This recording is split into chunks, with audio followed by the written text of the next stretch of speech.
Hey, Bob, you're watching Dolly Vision. The evidence seems to indicate that you're watching Dolly Vision.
What up, YouTube? It is Dolly back in the house. And of course, tonight I got the lovely PJ with me, and we're going to be going over some true crime. So if you're a true crime junkie, you are in the right place. Tonight, we're going over Summer Wells. All right. Also, Sebastian Rogers, Spencer and Monique Tepe murders, the murders that took place in Ohio, right?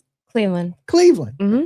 Also, we're going to be talking about some children that have been abandoned in PJ's home country of Croatia. Some people, I should have pulled up a video of the area they're in. It's really pretty. And some people are comparing this to Lori Vallow, the Doomsday Mother. So we got a lot of stuff to go over with you guys tonight. But first, I'm going to need a favor from you. I'm going to need you to leave your DNA and your fingerprints. Where, PJ?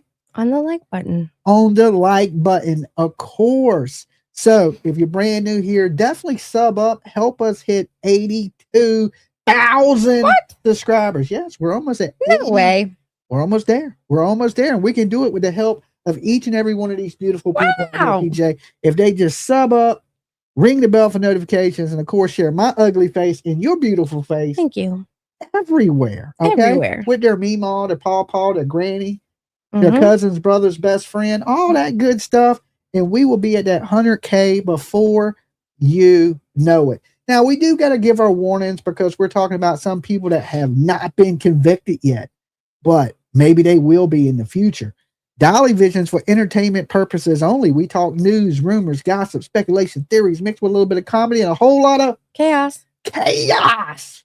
So don't take nothing here as fact. Just me and PJ's opinion, completely satire. We don't know if we're taking calls tonight, but if we do take calls, the callers' opinions are theirs and theirs alone, not to reflect on the Dolly or PJ. Everyone is innocent to proving guilty in a court of law. Except you. Except me. I'm guilty of everything on YouTube. I've done it. I plead guilty. I plead guilty to all of it. Okay. And the biggest one of them all, and I repeat, don't do it. Do not try to be Ziggy at home. Okay. You can end up with a meth head with a mullet. You don't want to do that. Definitely do not try to be Ziggy at home. Don't do it. So, PJ, what case do you want to jump into first tonight? I want to do Summer first. Summer Wells. Okay. So Summer Wells has been missing for almost 5 years That's now. crazy. 5 years. Her birthday is coming up. Yes. And, there's been a lot of stuff, lately that's made a little resurge in the Summer Wells case, especially that search on Van Hill Road. Mm-hmm. And it got a lot of people talking about the hills have eyes. Well, no, technically the hills have heels. The Hill family in particular. Has a lot of hills. Yeah, there's a lot of hills There's a lot. in the hills. As a matter of fact, I got an email from one of the hills today that wants to share their story about their family. So that was The hills? The hills. What? One of the hills hit me up today and said, "Hey, listen, I don't have nothing to do with these other people, but I am a hill, and I want." Can they prove it? I'm going to make sure they do. They need a DNA sample. I'm going to need DNA and a hair follicle. We're going to do a hair follicle test on them, right? Mm-hmm. If they look skinny with bulging eyes, we know they can, Oh, right? no. Right? If their eyes about to pop out their head and they're chasing the shadow people, we know that's a heel. I don't think that's how that works. That ain't how it works? No. Okay. All right. If they ain't digging in the carpet. No. All right. Well, we'll do what we can to verify it is one of the hills that is a distant cousin, What do you brother, wanna talk sister's about? best friend. They just want to share their story of Just the chat? how it was, I guess, being a part of the Hill family. Oh. Right. So there's some mystery and intrigue there, right? I mean, it's just like I'm intrigued. I'm intrigued. I'm wondering what they have I to want to say. know. But they did say, listen, I don't associate with these people now. I do not approve of their lifestyle, was in the message. So I'm sure it's going to be something horrible about their family. Listen, you can't pick the family you come from. That's true. Right? You're kind of just born into it. So if you're a heel, we don't have nothing against the Hills. I'm sure some of the Hills are great, great people. And then there's a couple that, run drugs through the holler, that do terrible things. And, them people are responsible, not their family. Right. Right. You can't pick who you're born to. Yeah. You can't pick your family. And if one family member's bad, that don't reflect onto the whole family. It's just that one family member's effed up. Right. Right.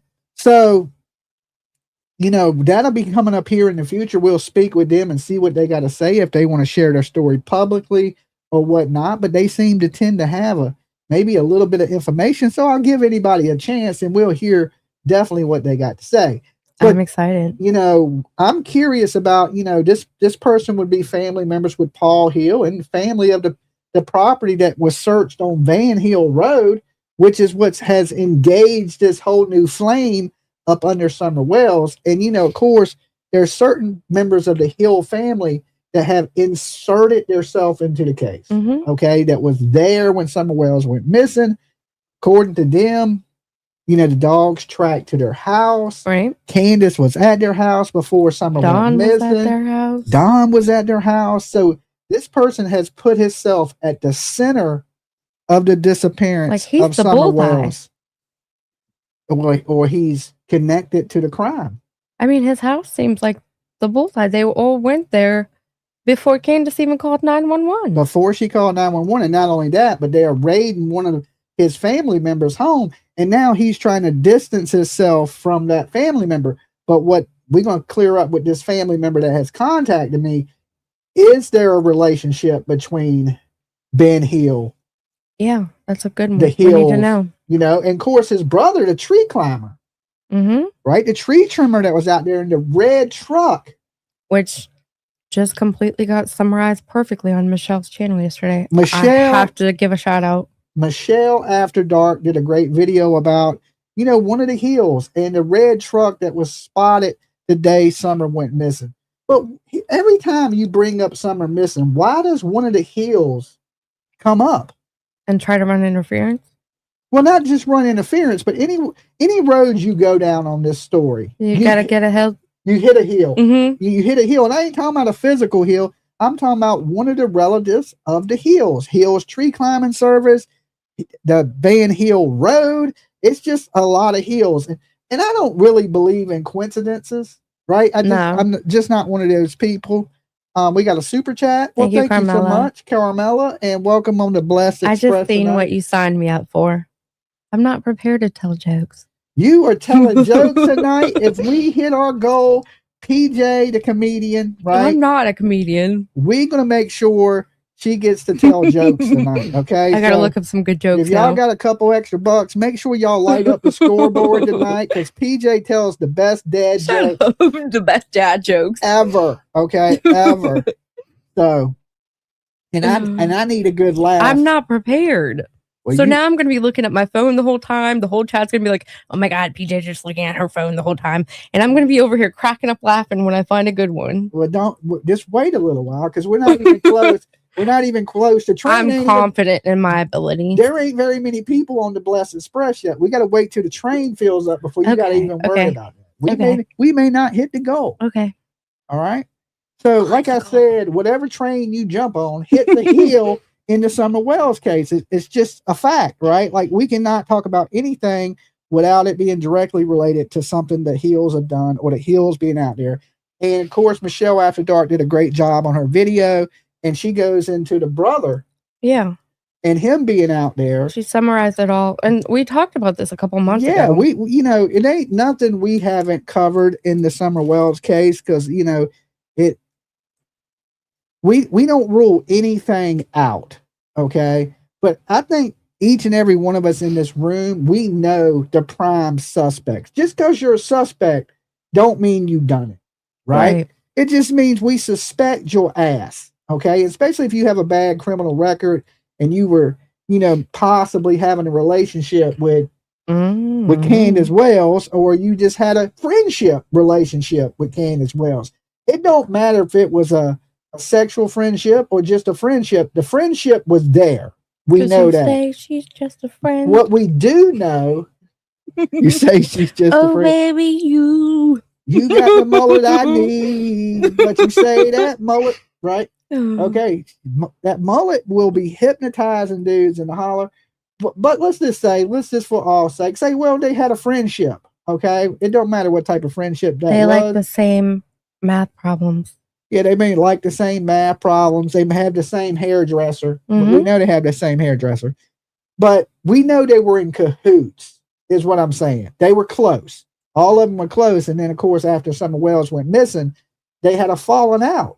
And there had to be some reason that this fallout took place. Don might have been a snitch.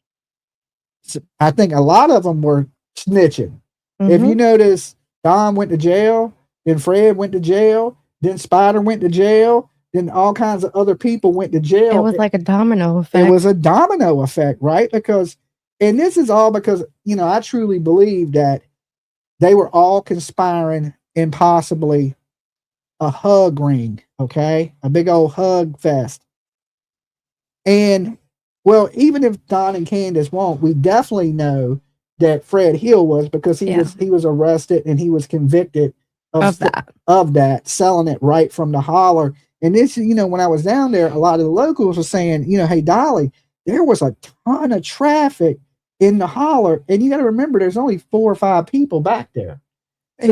So, and I was going to say, there's only like 3 or 4 buildings. Yeah, there's families. Right. There's only so many people back there where traffic's going in and out this holler all day long, every day. Robin H says, justice for Summer Wells. Thank you, Robin. And that's what this is all about. And this is why YouTubers are staying on it, because we want justice for Summer Wells.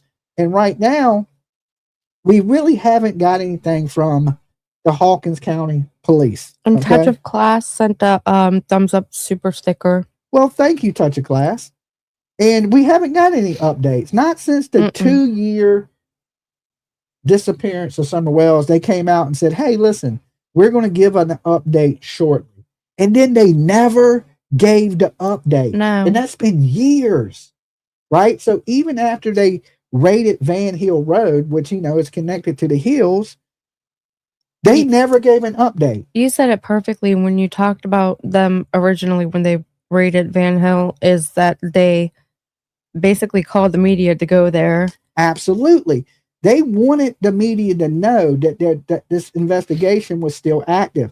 That's how the media knew that the FBI, the TBI in the Hawkins County was raiding this home. because somebody from a TBI or the FBI tipped off the media, because they want the media to know that this is an active investigation still, that they're doing their job, right? And not only that, but who told them this tip that they took so seriously to it ain't like just like the Hawkins County showed up, or it ain't just like TBI showed up. The FBI showed up, the TBI showed up, Hawkins County showed up. So whatever tip came through, Short Legs, thank you so much. Can you see what that says? I have to look at my phone, but she says someone was asking if Don was really the father of Summer.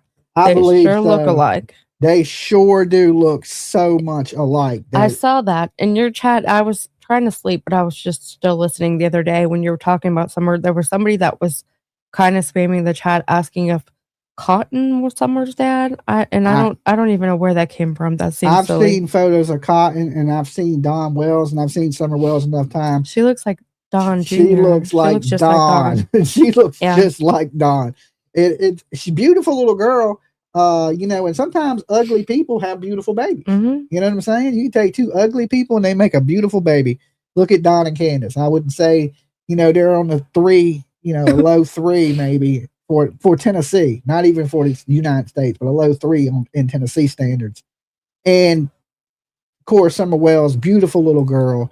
And that's what's touched so many people's hearts. Her big smile, her big blue eyes, and that has won over the internet, and thank God so many people care, because this story could have went cold so many times. And if the internet hadn't been putting so much pressure on the police and keeping this story so active in the media and well, as far as YouTube media, not so much Tennessee media, but YouTube media, would they still be doing what they're doing, or would they just have moved on to the next crime? How much have they really done, though? Like, we don't see them doing anything. They don't really come out and tell us they're doing anything. The latest has just been that Van Hill Road. And that was explained. The video that we were going to go over a little bit, it explains why they went there allegedly, which I don't know how Michelle got her facts or if it's 100% accurate. But that actually gave me a little bit of hope, because that would mean that they actually had listened and found all of the evidence from the beginning with that red truck. And supposedly they located that, connected it to Randy, connected it to the property, then went looking based on what they had found in the truck. No, I don't think the truck and the property have anything to do with each other. Okay. They knew about this truck way back. Okay, they knew about this truck 2 years ago. Well, because supposedly Randy owned a red truck that was a 22, and it was the truck in question. Tacoma, right? Yeah, they knew this. They've known that for years. Right. We've known, the internet has known this for years. And, Pruitt said he follows up on any leads or any tips as they come in if they're credible. And he also, does he have tunnel vision? Because Pruitt don't believe that those kids are too far from the house. And Ronnie Lawson, he's not looking into it. It's Pruitt that is doing all the investigation. He's the one leading up the investigation. And he pretty much, without saying it, he's kind of saying that he thinks Don and Candace has something to do with the disappearance of that kid. And he believes that kid will not be found too far from the holler. I've always said that. And I have to say, I agree with Pruitt on this. I don't think he's a stupid guy by far. I don't. I think he just don't have the absolute proof that he needs. I think he's on the right track for sure. Okay, but how come you changed your mind? Because I always said that she was somewhere nearby, and you said she wasn't. Well, I don't think she's directly on the property. There's 13 acres there. I don't think she's within that 13 acres. Okay. I think that, the reason that Candace left that hill that day is either she went and handed her off to somebody that could be a possible third, that, she was at his house that day, or she sought help, or whatever it may be.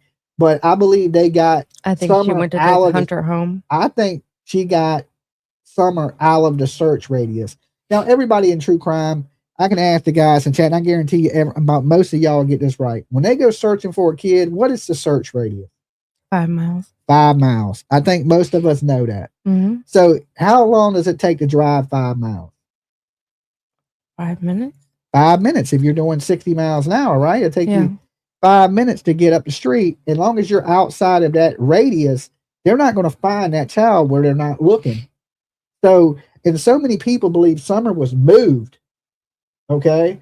And you look at the distance between Candace's and Don's and Van Hill Road. Okay. How long was Candace gone? If she was gone for 30 minutes, she could have drove to Van Hill Road or in that area of Van Hill Road. And maybe somebody said, hey, take her to here. There's woods. You can, you know, nobody's there. They know that location. Who would know that location better than a family member? Or Andy. Possibly Andy, but Andy's not as, he's related, but there's more distance between Andy than there is the other neighbor in the holler. I still can't let go of what Jody Sue said about Andy drugging the kids. Now, I don't know if that's true because she says... And I think it's really funny that he seems to be sticking around that area. And he was friends with Fred then too. And they're related. Yeah, but they're distantly related. They're not like first cousins or nothing. They're not close related. It's like through marriages and stuff like that they're related. They're not like so much close to blood. Yeah. You know, and Andy B didn't have the same type of relationship that Fred had with. There's nobody accusing Andy of sleeping with Candace. Right. Okay, and there's people out here accusing. I think that you're missing the part about it all really being rug related. I know, I'm not. That's what I've said from the beginning, that all these people are connected. So yeah, if they all dabble. They're all connected together in this web of moving narcotics through Hawkins County. I mean, it's no doubt. I mean, the proof is in the pudding. The arrests are there. These people are all friends. They're all hanging out at each other's houses right there in that holler. Listen, you can't drive into that holler without everybody knowing. Nope, you can't. There, okay? We proved that one time. Yeah, you can't go in there without people knowing you're there. They're going to know you're there instantly. Just like when I was there, Andy B and Ryan Fine's Truth rolled right up while I was droning, hit up in the woods, in the cut. Right? But I think that we was in a Mercedes, so that Mercedes kind of stands out like a... Yeah, but I didn't expect them to just be casing the property. Like, that was just weird as hell. I didn't either because it was random. Nobody knew we were there. Nobody knew we was in Tennessee. And I think he said he was going to get his mail or something, he said, which I thought they didn't own that property anymore. Yeah, but where we was at, you couldn't have seen that vehicle. I know. You know what I'm saying? We weren't even on that road. We were on the side road. Yeah, we were on a side road past Ben Hill Road. So it's almost like I don't know. It's almost like they knew. They instantly knew who I was. Like it's, I don't know. I think as soon as we got there, that word in the holler got out. You know what I'm saying? Like, it got out quick and everybody knew we was there. And that's what I was telling the internet. That's what I was telling people we're going to Tennessee. I mean, they just knew, or it was just random luck. Yeah. You know, it could have been random luck that they said, hey, there's Dolly in the bushes over there. You know what I'm saying? But either way, I just believe that all these people are connected. And I can say this, the answers lie on Ben Hill Road. Okay. The answers lie on Ben Hill Road. But I'm going to pull up this video that Michelle After Dark did. Or is this on Michelle's wall? Thank you, Tammy. I'm not sure. I don't remember. I watch them both. Okay. But either way, it's one of Michelle's channels. Yeah. All right, let me share this. And she goes over a lot of stuff. And I think she did a great job. So we're just going to play her video of it. And we'll check out a few minutes of it. We'll give you our thoughts on it, all that good stuff. Yeah, it's on Michelle After Dark. Previously on Michelle After Dark. On Jenkie's channel, that was the same information that I was given by a credible source recently.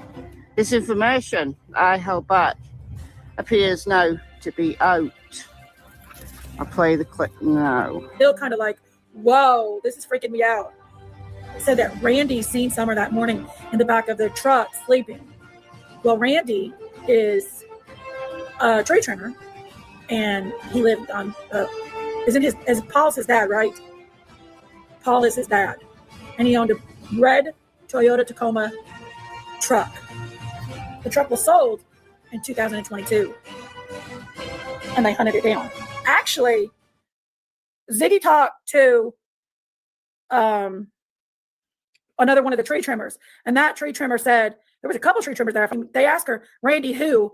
And he's like, I can't remember his last name, and da-da-da-da-da. Randy who?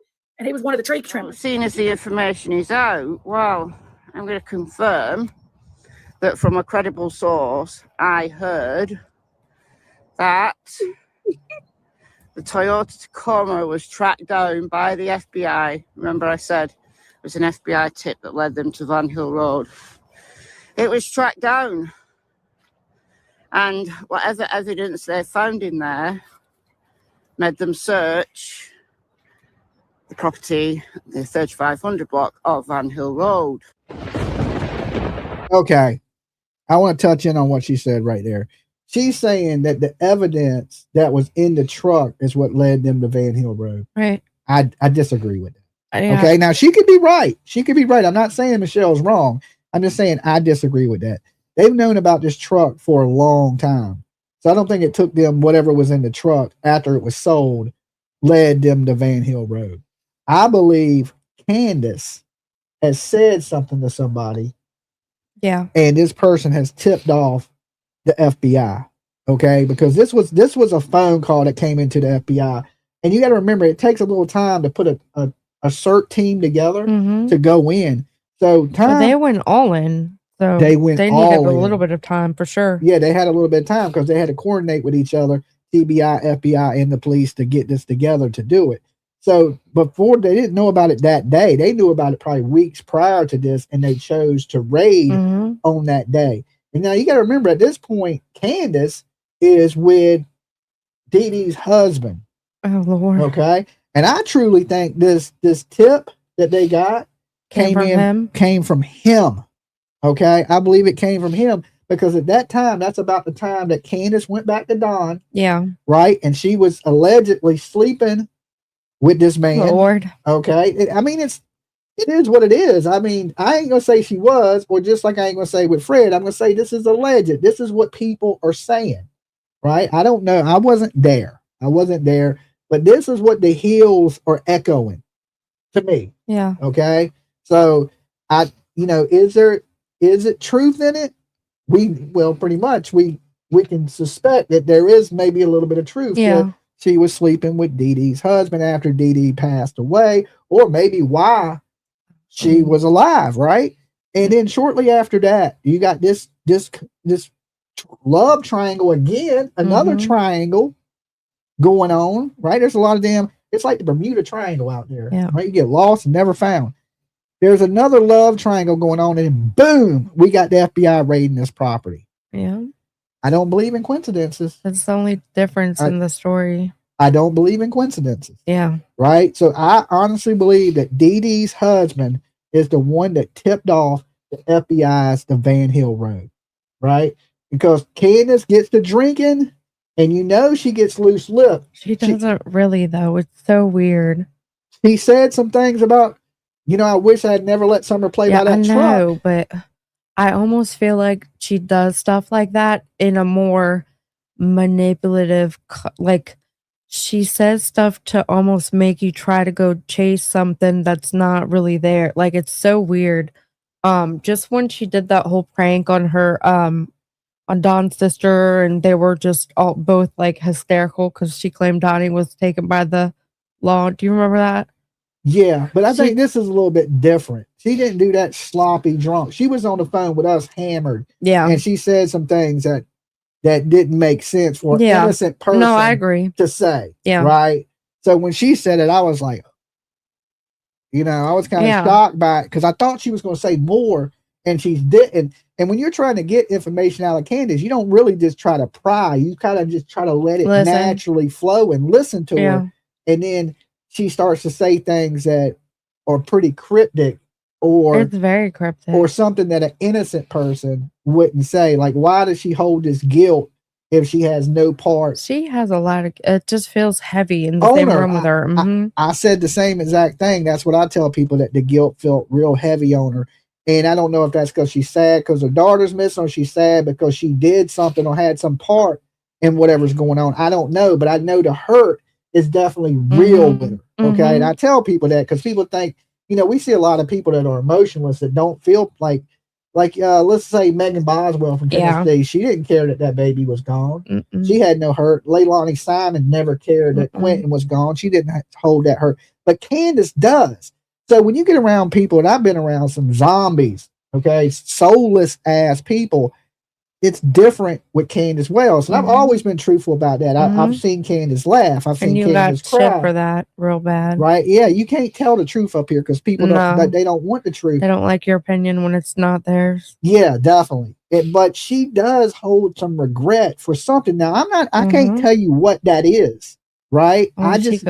She could, but it's real. Like the tears are real, but for what reason is it? That's what we don't know. Right? Is she regretting the fact that she did something to her kid because they were about to go to jail for that kid being abused? That's possible. I mean, it's possible. Or is she sad because somebody kidnapped her kid? It's so hard to say. Well, it ain't hard for me to say because I have my own theories, right? Because I don't believe anybody kidnapped that kid because that place is so hard to find. And if somebody did kidnap the kid, just like somebody said in the chat room just earlier, Don said, "What? Well, why didn't they brought her back, and then the next time they didn't bring her back? Why would they? He would have to know. And trust me, they know who they were affiliated with and who was coming in and out of that holler. All them people do. All right, let's jump back over to Michelle's video. I didn't want to get too off track. Good morning, everyone. My name is Michelle. I hope you're doing well. Welcome to another video. It is Tuesday morning, the 27th of January, and it's kicking up a storm here in Northern England. The footage you're seeing right now is from a couple of days ago when it was quite nice.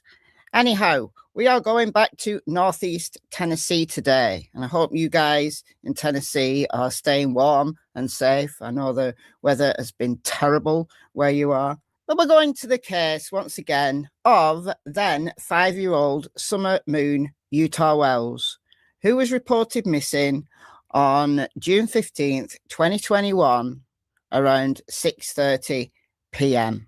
During that day, June 15th, 2021, lovely summer's day, and Summer had been out and about with her mother and her grandma. She'd gone home at some point in the afternoon, and then we've got the story that we've heard lots and lots and lots about Summer planting flowers with her mother and her grandma, and then wanting to go into the house to see her brothers. When Candace, Summer's mother, went back to the house, Summer had gone down to the basement to play with her toys, and according to her brothers, that's where they last saw her, except they told Sheriff Ronnie Lawson on the evening of June 15, 2021, that they last saw Summer going out of the basement door. There's no way that Summer's brothers could have seen her going outside the basement door if they weren't outside themselves. But despite many searches, more than 4.5 years later, Summer remains missing. In just a few days' time,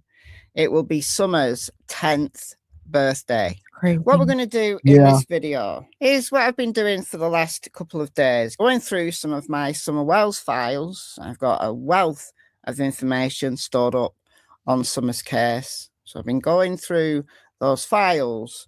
I want to look at that earlier information now with the lens of what we learned in November of 2025, and that was the search of a 27-acre property 9.5 miles away from Summer's home on Van Hill Road. That's where I'm going to start, because you heard in the intro Michelle from the recent past, December of 2025, that I'd received some credible information. And you know, another thing is crazy that they blocked it off of Google Maps. The street view. You see how it's blurred? I thought it was just foggy that day. No, that's blocked. What? About this new search. No. The FBI chased down a tip. It led them to the Toyota Tacoma, which was owned by one of the people associated with the address on Van Hill Road. How they got to these people and this particular Toyota Tacoma, though, I don't know. There's one thing that confuses me. So in order to explain that, we're going to have to rewind a little bit.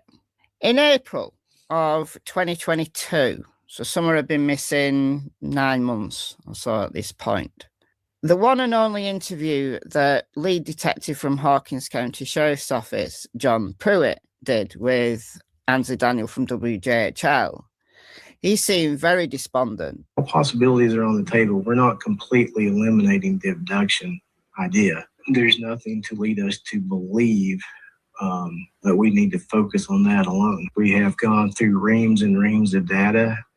We've collected statements. We've chased down every credible lead that has been given to us. And we are still not much further along than when we started. Surveillance videos, GPS locations, cell phone tracking, cell phone data, electronic data, anything that we could think of to get our hands on. There'd been 3 searches at that point. The initial search, which lasted a couple of weeks, and then there was a search for a couple of days in November, early December of 2021. And then they came back in February of 2022 to do some more targeted searches. Those are the ones that we know about. Now, they may have done many more that we don't know about, but that's what law enforcement have told us they did. That interview with John Pruitt, he just seemed very, very despondent that they were no further forward than when they started. But when you look... He has also said, though, he don't believe that child's far from the hill. Right. Look at where they were in those early days. This screenshot is really important to me. This is the aerial search, just based on one day of one search. And you can see they focus around and around and around the properties to the south of 110. The reason why I go back to this often is because of the footprints and the scent alerts that we know, according to locals at least, and Dave Rader from EquiSearch, they were found. So I'm going to play a clip from Dave Rader that I've played many times now. This was him talking to police off the cuff about him getting into town to start searching. He got into town on the Saturday night, which was the 19th, and it was that day, 19th of June, that they found the footprints. A dog alerted on those footprints. They believed they were Summers, and they did an all-night search. Their working theory at that point was that Summer was abducted and had been dropped back off. Whoever abducted her got scared, but that was only a working theory. And they did. That's what Jody Sue seems to believe. And there's one footprint out of all them acres of land. Footprints. Yeah, but they only found one. Just one? One random footprint, yeah. With no other leg? Yeah. You don't have another foot? foot? Like there was a one-legged kid hopping through the...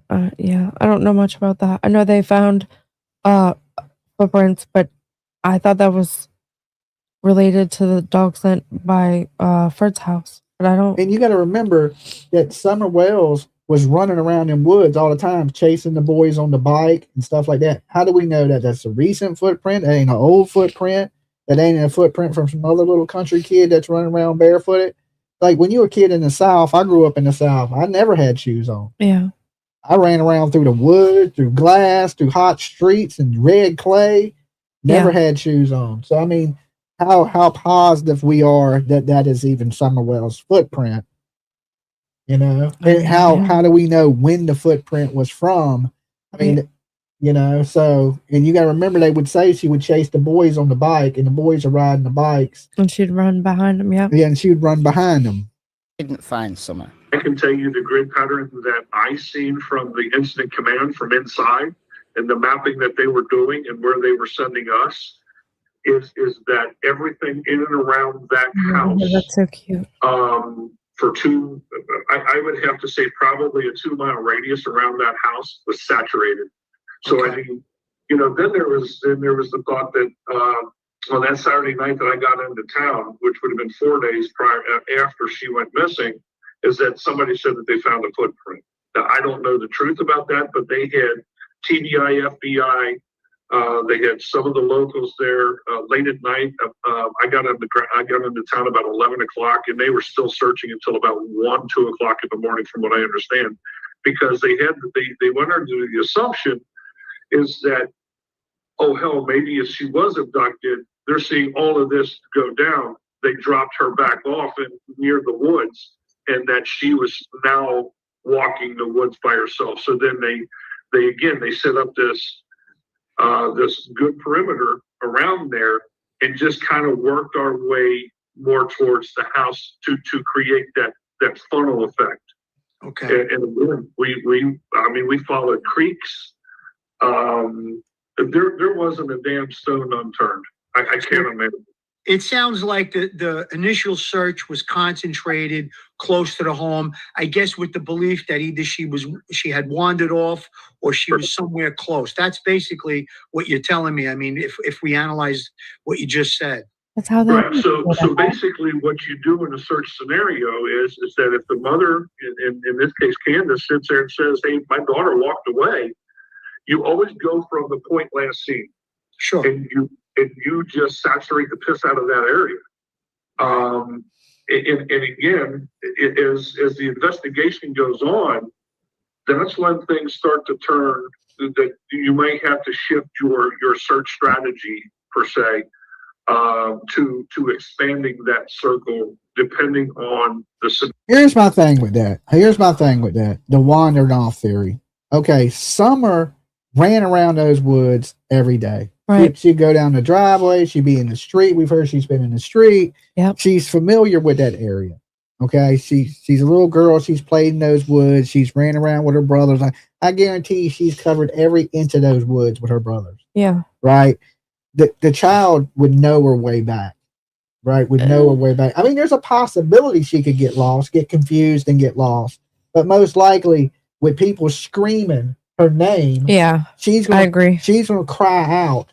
You know what I'm saying? I doubt she wanders 5 miles from the house. Well, what they were alluding to was that somebody grabbed her and then got freaked out and then dropped her back off. Not in an area where she would.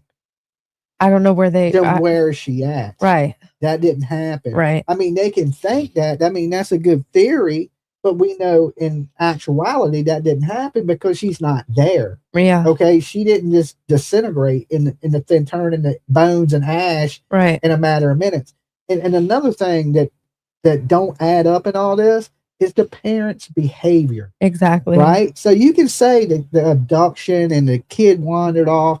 Then why ain't the parents acting like that happened? They're not looking for her at all, really. No. It's bizarrest thing. I mean, it reminds me so much of the story we're going to be talking about next, Sebastian Rogers.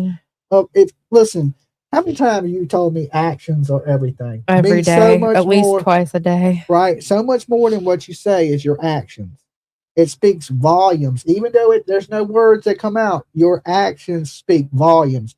And they have the actions of somebody that knows where their kid is and that they didn't wander out. Like, listen, amen. I was thinking about this the other day, actually, and it's so funny because clearly we both have a child. You have one, I have one. So I don't want to describe the scenario with Lolo, but Lolo goes outside with me and she'll be trying to walk down to the end of the street. That would literally be like one day her just going down there and me just going in the house fuck it, she'll come home eventually. Yeah, I would never be able to do that. And if you absolutely. think that the kid got out and let's say is wandering the streets or went down the street or whatever, how on earth are you going back inside? I would literally either way you look at it, it's neglect. Right. Right. Anything whatever's leading up to the disappearance of Summer Wells is neglect. Neglect. She left kids to watch a kid. Yeah. According to them, and we don't even know if that's true. Yeah. Right. Because they say she went in there with her brothers and then she slipped out the basement.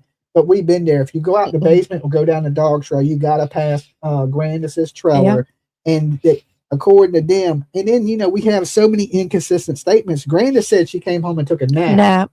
And she had just picked up her medicine. So Right. the rumors was that she took her pills and went to sleep, right? And then everybody thinks that the candy that the baby got from Grandis was possibly that. And there's just so many different stories that come from the original story. It's wild to me. And then of course you have, I'm not saying this is accurate, but you have Jody Sue Brown's kids that hear a scream.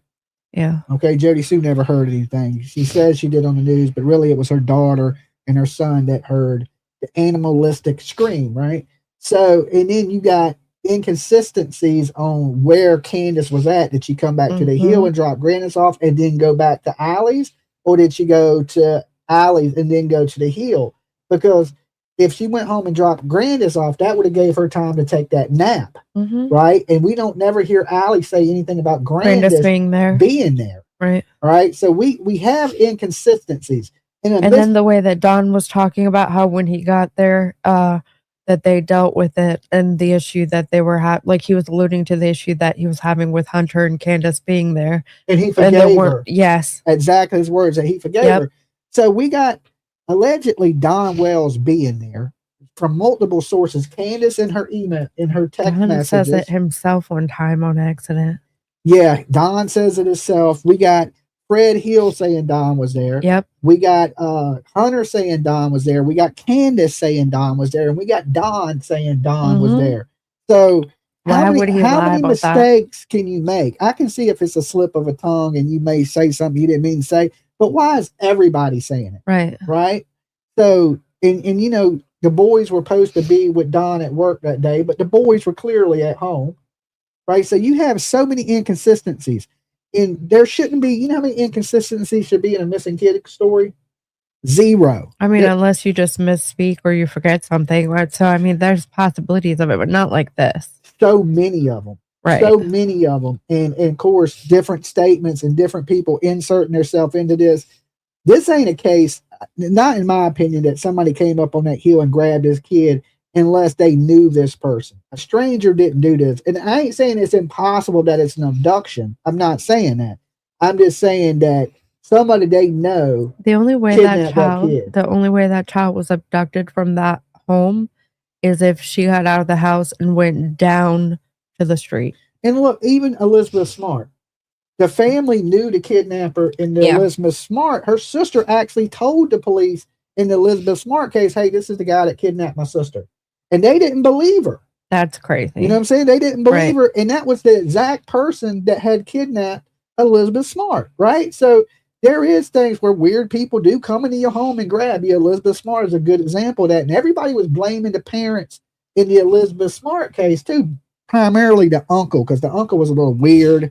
So, when you see somebody that's a little off, that was just one person in their family though. We're talking about all these people are off. Yeah. The whole holler. But then again, we're looking at some, I don't want to say nothing bad because I'm from the country. These are some backwood folks. Yeah. You know what I'm saying? But, I don't think that has anything to do with them being liars though. Absolutely. But it has something to do with maybe how they're perceived by city folk. Right? I wouldn't think of them differently if they acted like missing parent kids. Yeah, I wouldn't either. But I'm just saying they some people, they look at people from the South because they speak slower and they act a little different. I noticed that from the very beginning of this case, people would give them a break if they spoke in past tense or if they said things differently, and you would stop and pause at some of the words they'd say because it's not how you would say that. Because they're country. Because they think they were country, but I don't think that's the case. Instead of hey you, it's y'all. Stuff right. Like that. Yeah. They know how to speak properly though. But they're not even really country folk. That's the thing that I try to, that's what the country folks told me down there. They said, these people ain't from here, Dolly. These people are making us look bad. We don't want this type of attention out here. We're good old boys, and I understand that. And then you look at it, they're from Utah and Wisconsin. So they came there and brought all this attention to the hills.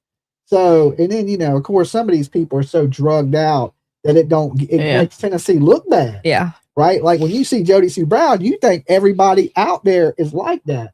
Or when you see Fred Hill all drugged out, and the mug shots with the crooked mullet. You think that everybody down there has a crooked mullet, Yeah. and they don't. They all get their haircuts with a bowl with a chip in it. With a bowl with a chip in it, right? They just buzzing around that bad boy. So, it makes a lot of the folks, the locals down there, look like they hillbillies, right? And that's not the case, because I've met a lot of good people in now I'm gonna have that stupid comment stuck in my head. Right? I met a lot of good people that ain't nothing like Fred or Jody Sue down there that are good, really genuine people. So let's jump back over here. Scenario and what the investigation points and leads to.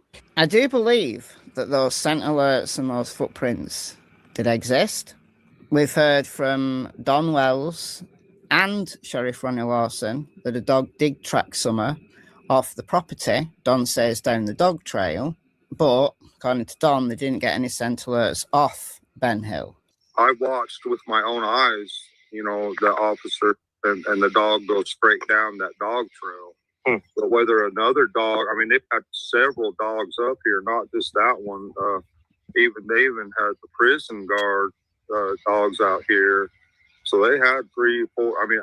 I imagine they had 5 sets of dogs. Let's pause it right there. The dog trail. If that's the back door to the house, the dog trail is exactly right there. Yeah. Because I walked up the dog trail. I remember. So you're going around this bend, you go up right through here, and it's steep. I know. It's steep. The driveway's steep. It's not impossibly steep to I go was up trying to go up the driveway. I know, that was a workout, wasn't it? But when I first went out there, I went up the dog trail to see, one, they had a banner that was in the woods covered up by the trees. And at the time I did it, I didn't know that was the dog trail. Oh. I just seen the banner. You didn't see the dogs? Yeah, I didn't know that's what they were considering the dog trail. But there was dogs, because remember you were scared of the dog? Well, the dog was at the junkyard when the dog ran out on me. I remember that, but I thought there was a dog on the other side too. No, they didn't run out from Don and Candace's house. The dog that ran after me, the beagle, I thought it was a pit bull. It ran out from the junkyard, which sits right across here. Yeah. I don't know if they can see my mouse, but I would say to the far left of the screen. Mm-hmm. Okay, to the far left, there's a junkyard that sits right there with a bunch of abandoned cars. How did we not see that in this? I don't know. It's a little bit more to the left. Yeah. Here or more, I don't know. So, but from what I've found out, I just don't know, to be honest with you. I just watched the one dog go down the dog trail, and according to what he said, it dead-ended down there. But the other dogs may have picked something else up, and they're not 100% accurate on everything either. But No, they never could pick their scent up Okay, Tammy. anywhere. Yeah, they never could pick their scent up anywhere outside Ben Hill Road down there anywhere.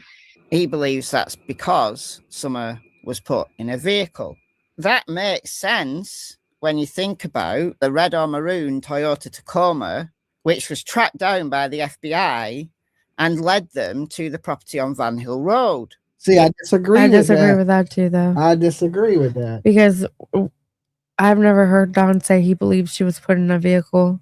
And from that night, he said he'd see her in the resurrection. So he instantly actually put her in her grave, in my opinion. Everybody for the longest time has known that this truck belonged to the Hills.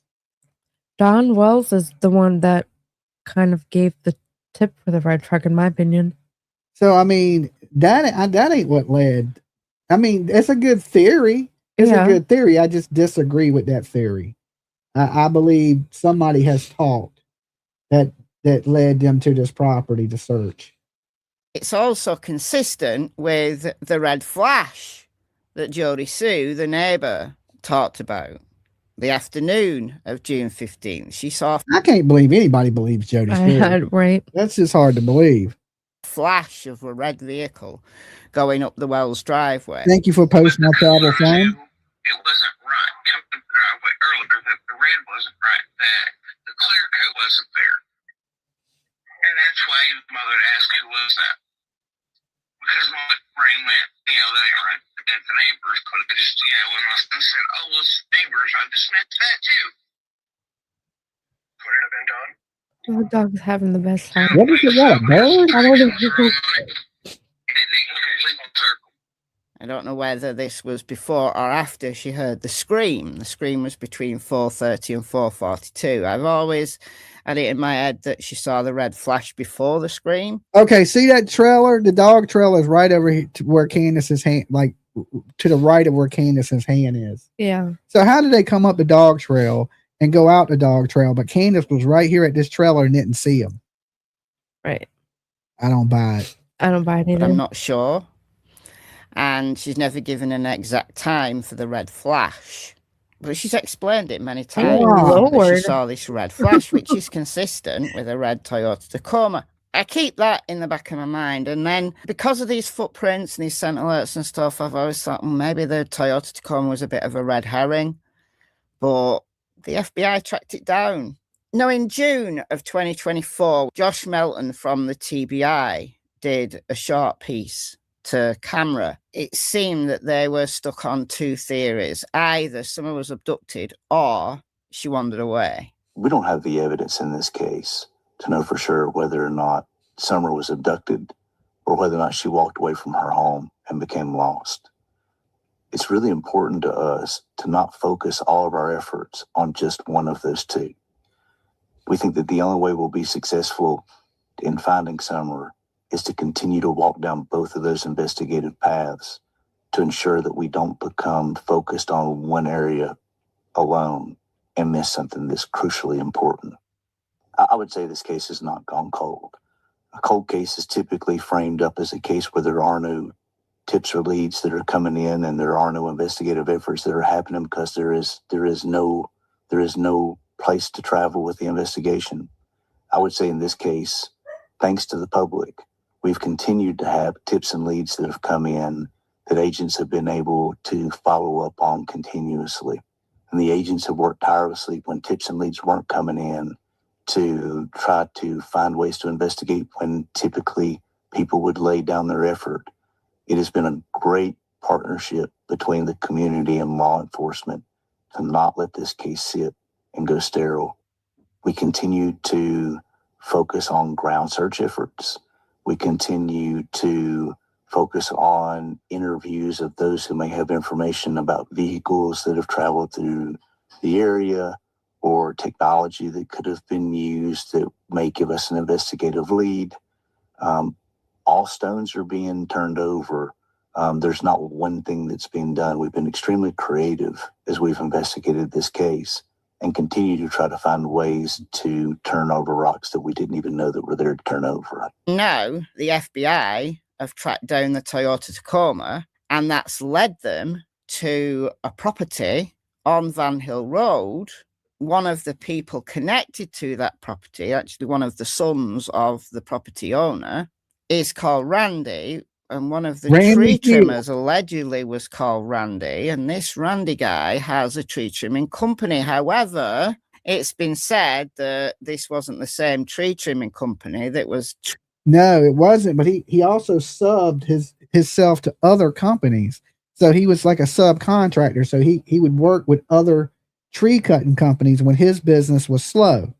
And a lot of tree cutters do that. Yeah. You know, they go... It's like a subcontractor. Yeah. Tree trimming, these dodgy tree trimmers that Jody Sue talked about. Look, guys, here's my problem. If we're saying that Summer was abducted on Ben Hill Road by potentially a tree trimmer with a red Toyota Tacoma, where on earth do the scent alerts further down Ben Hill Road and the footprints, where do they come from? You can't explain them. If you can, if a kid is in a neighborhood and grows up in a place, they're going to have footprints all over the damn woods. She ran around those woods barefooted, her and her brothers, right? Riding dirt bikes, running, playing, you know. So she was all over that holler. Her scent should be all over that holler. Now going outside the holler, maybe not as much. And you know, that's basically what they said, that they picked up her trail all over there. You know, how do we know that kid hadn't played on that dog trail 1,000 times? We don't. Right? We don't know that.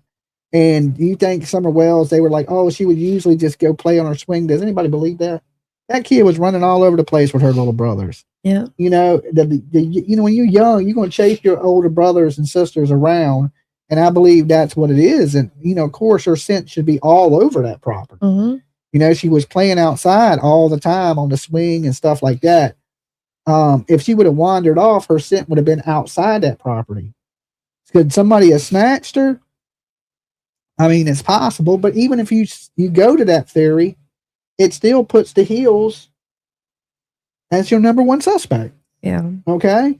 And then all of a sudden, none of these people know each other, and they're all trying to distance themselves from each other. We're not related, really, but we're related. We're related, but we ain't. You know, it's you know, it's kind of wild, and I think she gets this theory because the only way that theory would work is if that red truck was registered to that house. I think it was registered to that Randy guy, and Randy was associated to the house. But the house comes up under Paul Hill. You don't see nothing under Randy when you search that property. I thought I saw people that had lived there, and there was Randy. I'd have to look it up again, but I really thought I did. Like on Truth Finder, it tells you the people that are associated with the property. The owner is definitely Paul Hill. Yeah, right. Truth Finder's not even always right. I know. You know? So, I mean, I'm not Ellie. Summer was taken away in a red Toyota Tacoma that went up the Wells driveway. And why would an abductor drive all the way up the driveway? Why would you do that? Unless the people on the property, i.e. Candace, at that time, knew that they were coming. So I'm going to go back to an old thing. You know, if she was letting Summer hang out with Fred, how do we know she wasn't letting Summer hang out with Randy? We don't. And that's why he said they didn't bring her back. Yeah. You know what I'm saying? Yeah. And he knows who left with Summer. Yeah. The only good thing they did for this little girl is give her a name, Summer Moon, Utah. Beautiful name for a beautiful girl for Summer. Yeah, I think these people were super neglectful parents. They chose alcohol and drugs over their children, and that's clear. If we know one thing, we know that's a fact. That I had that Summer was sold, but they didn't mean to sell her for, you know, forever. Disgusting and perverted temporary arrangement. And they didn't bring. I think she's closer on that theory. I think so too. Right? Because that would make it to where you're telling the truth, but you're not telling all of it. Like, so when when Don gets asked what happened to Summer, he can say they took her, and he's not technically lying. He's not saying, I know who took her, or he's not saying, I know where she went. And remember, he even said she's probably in a hotel somewhere with people selling drugs and doing terrible things to her, beating her and torturing her. So I would have never, listen, like, on the day this happened. Say that Don wasn't doing some type of abuse to Summer. Because if it walks like a duck and has done duck things before. I mean, listen, I don't care what anybody says. No father should be taking a shower naked with their 5-year-old daughter in a one-man shower. No. You know, I don't care what anybody says. That is not appropriate. Mm-mm. You know, now, if he took his daughter and put his daughter in the shower and let her shower. Stood outside of it, clothed. Yeah. Would be one thing. But getting in the shower with his daughter naked, sleeping with his daughter in the basement naked, totally inappropriate. And you may give him a pass if it wasn't for him breaking in houses, being a peeping Tom, stealing panties, the allegations with his sister. You know what I'm saying? Where there's that much smoke, there's going to be a little bit of fire. There's a lot of fire. Okay. Bring her back. Well, I don't know. I don't know what I think. But what really concerns me about the Van Hill Road property is that it was a pig farm. And we know that pigs will eat anything. Look, guys, my mind goes into overdrive when I start going through all of my old files, because it reminds me of the old theories that I've had. And Suzanne says, PJ's mic sounds better than Dolly's. PJ has the most expensive mic you can get. That's why. That's the same Plus, I've been mic sick, that Joe Rogan uses. And I'm trying not to sniffle, so I'm kind of just like sitting back here like this. I see people arguing about how I'm sitting. I'm sorry, this is not your show, it's mine. Right. That I've kind of put to one side. With Don Wells' dodgy past, anything's possible. For me, at this moment in time, it doesn't quite explain the whole picture. But we've got so many of these puzzle pieces. It's trying to put them together in a way that makes sense. Because some are, in my mind, couldn't have been taken away in the Toyota Tacoma. Because here's somebody said, Reverend Donna said that. Reverend Donna also said everything else humanly possible they could be. Reverend Donna said what? You can't cover every base. I so like people that believe these psychics that they guess a million things and they get a million things wrong. She just said that Reverend Donna Serafina said it. Said what? She says everything. Right. Okay. The baby be found That's by true. a tree. The baby's in a lake. The baby's on a rock. A squirrel got the baby. Yeah. Dingoes. She says everything. So when it comes out, she was like, I told you. Sticks. Yeah, something sticks. She throws a bunch of shit on the wall, and whatever sticks, she runs with. And that's crazy. These psychic people take advantage of people, and it's horrible that is out there like that. And this lady, if she was a Reverend Donna Seraphine, she wouldn't be saying this psychic shit. It's counterproductive. Yeah. Those footprints do exist. But look, the FBI seem to think the Toyota Tacoma is relevant. They've taken all that time to track it down, and the evidence led them to the Van Hill Road property.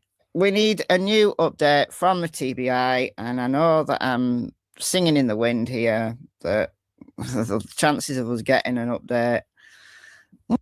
Okay, I agree with her on that too. Yeah. We do need an update, even if it's nothing, just to give some, closure to something.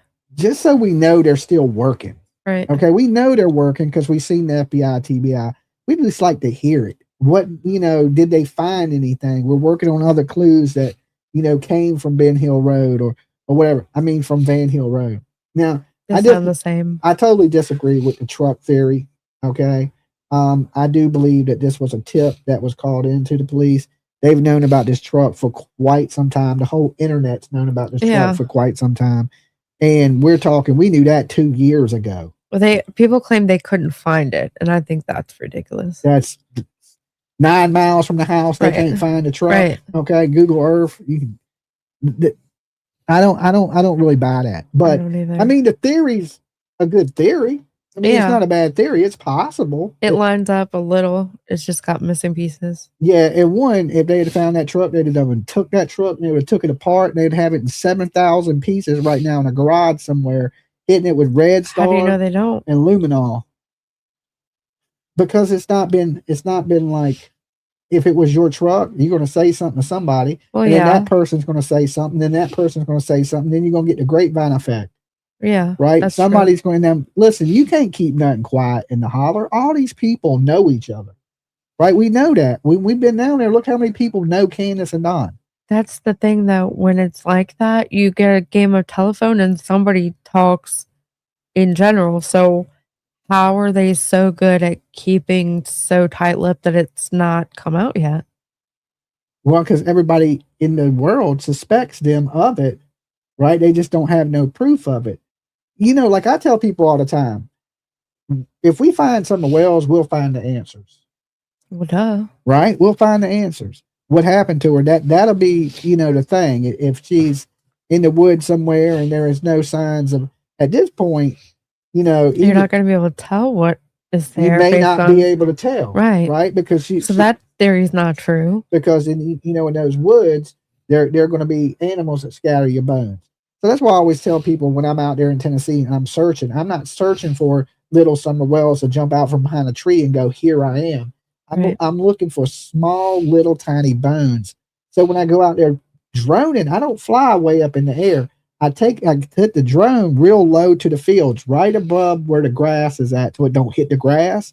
And then I aim my camera straight down, and then I fly a grid pattern over these fields. Because believe it or not, most of y'all have seen my drone. It's clear. I mean, it's damn 4K. You can see clearly what stuff is, right? Even from way up, you can see. For any of y'all that watch my drone footage from the Jonathan Bowley, I was zooming right down on the lake and everything with the drone. Yeah. So, I mean, when that drone is low to the ground, you can see everything on the ground. And I just slowly, you can program it to fly a grid pattern, like back and forth, and it'll slowly just grid out the whole area, and it'll fly it by itself. I don't even have to control it. It'll just start flying, and it'll It's go, like a little robot. yeah, it'll go back. Well, you got a little screen, and you got waypoints, and what you do is you hit the screen where you want it to go, and you just draw like a grid, like this, where it'll loop back and forth around the whole property. So that way, because most of Tennessee's no trespassing. They're fields, and they're put up with little bits of barbed wire. People like Don and Candace, they paint a purple spot on a tree. Spots on everything. They'll let you know, don't be trespassing on my land. So, as long as you're not flying a drone up to somebody's window and looking in, you can drone, okay? It's when it's invading the privacy that it's illegal to drone. So many people are like, oh, it's illegal to drone. Only if you are peeping in somebody's house with it. You can't fly it up to their damn window, but you can fly it over the roof of their house and look down. You just can't fly it up to their window and look in. So, but what I do is, these areas that I can't get to on foot, I start flying it through the fields all the way. I've been working my way down Beach Creek. Okay, slowly getting farther and farther down Beach Creek each time I go. So when I go back, I know what areas I've searched. So I just go a little farther down, because just like them, I believe south too. I've always searched south of Ben Hill. Yeah. Right? Because north of Ben Hill is more populated. There's some little houses. There's more houses. But when you go south of Ben Hill, you get the shed. You get all them fields. And there's still houses, but they're farther apart. They're farther apart. And there's a lot more wooded areas, a lot more fields. So it just, the police did such a good job in the search for Summer Wells. And, well, you say, Dolly, well, how good of a job did they do? They didn't find her. I believe they didn't find her because she wasn't there. Yeah. That don't mean they didn't do everything they could to find this kid. In that amount of time that they were searching all night long, is it possible that she met a fate like Jonathan Bowley? Right? That if she did get possible, out. But then, like I said, we get into the same thing, behavior. It don't explain the parents' behavior. No, it really doesn't. What father wouldn't be out in those woods every day looking for their daughter? To the day he died. I would be outside looking for Lolo. That's what I'm saying. Even our dog, we would be out there doing that, and they're not doing that in that situation. So it's just one of those situations where I believe that their actions I wouldn't come back inside. I that, literally would walk around until I found the damn dog. Like, I wouldn't come back inside. That's just the dog. Yeah, I mean, I'd be taking time every day looking for my dog, and we don't see them really doing that. We don't see them acting like normal behavior. They more act like, and the things they say don't add up, right? Just like I said, their words don't add up. Did Summer get abducted? It's possible. Did she wander off from that house? It's possible, but I would say highly unlikely. If she would have wandered off, they would have found her. They should have found her if they had been looking like they say they were. And I mean, you got to remember, on day one, they were using flare technology, which picks up heat signatures. Yeah. Right? Remember in Jonathan Bowley, they had to pull everybody back. And they didn't, the flare didn't work in his case, but, most of the time this flare technology does work. Why didn't it work? I forgot all about that. Because I meant to ask about that. Because of tree line, like the pine trees in Alabama, like the farther south you go, it gets to be more piney, and pine trees put off heat signatures. What? Yeah, I learned that on cops. Because they're alive. All trees are alive, but I know they produce more heat than a regular tree because of the pine and the oil that is in a pine tree, like pine oil. Huh. And so when flare technology goes over pine trees, the pine trees light up. So if something's near that pine tree, the heat signature blends together. So I was watching That's sad. I was watching a high pursuit on cops, right? And the helicopter is chasing the car, and at nighttime they have flare technology. The guy jumps out the car. He starts running. You can see him clear as day. When he runs up into the woods, he runs up into these pine trees. He just disappears like that. Dang. Because it's all lit up. So you can't see his light because all the other light that's around him. Right. Because heat puts off a color. And that color is what shows up on the flare technology. And then that's how they chase you and see you. So I learned on cops, if you ever running from the cops, Go in the pine tree. run up in the pine trees, right? And I was thinking, well, they're showing criminal stuff right here on cops. Yeah, they you know what I'm saying? Because the helicopter started circling. They were like, we can't see him. He's in the pine trees, right? And I never knew that until I seen it on cops that these trees put off a heat signature. That's terrible. But the other trees don't. Yeah, it's So- just pine trees. And then, you get to Georgia and stuff, you get a lot of pine trees and stuff like that. And maybe where he was stuck in the water, where he got stuck where he fell, they said he was partially in the water and not. Maybe that's what hid his heat signature. But That's bad. either way, they found him. They just didn't find him with the flare technology. But I think it's really great technology, especially when you're running, your body's producing more heat, so you're lighting up even more. But as your body gets cold, that light is even less and less. Yeah. And we got to remember, he died from hypothermia. Yeah. He died from the elements. So after day one, he was probably already, went into hypothermia and passed away. And then once he passed away, his body wasn't putting off enough heat for flare technology. And so they look for Summer the same way. Yeah, absolutely. Helicopter, drone, fixed wing plane, 4-wheelers, horseback, people on EquiSearch. And EquiSearch does a really good job because EquiSearch also searches the waterways and everything. We've seen them in Texas when they found Andre Cunningham. Remember her? Yeah. She was the little girl that had the Aryan guy that lived in the trailer behind the parents, and he had kidnapped her and he tied her to a rock. And I remember. Swirly. Yeah, and Nancy Grace said she was swirling in the water. That was crazy, right? I was like, Nancy, you picked some crazy words to say. And she's like, she's just there swirling in the water. I was like, Nancy is nuts, right? I love Nancy Grace to death, but that was a little brutal, right? Swirling like 50 times. Yeah, she just kept saying swirling in the water.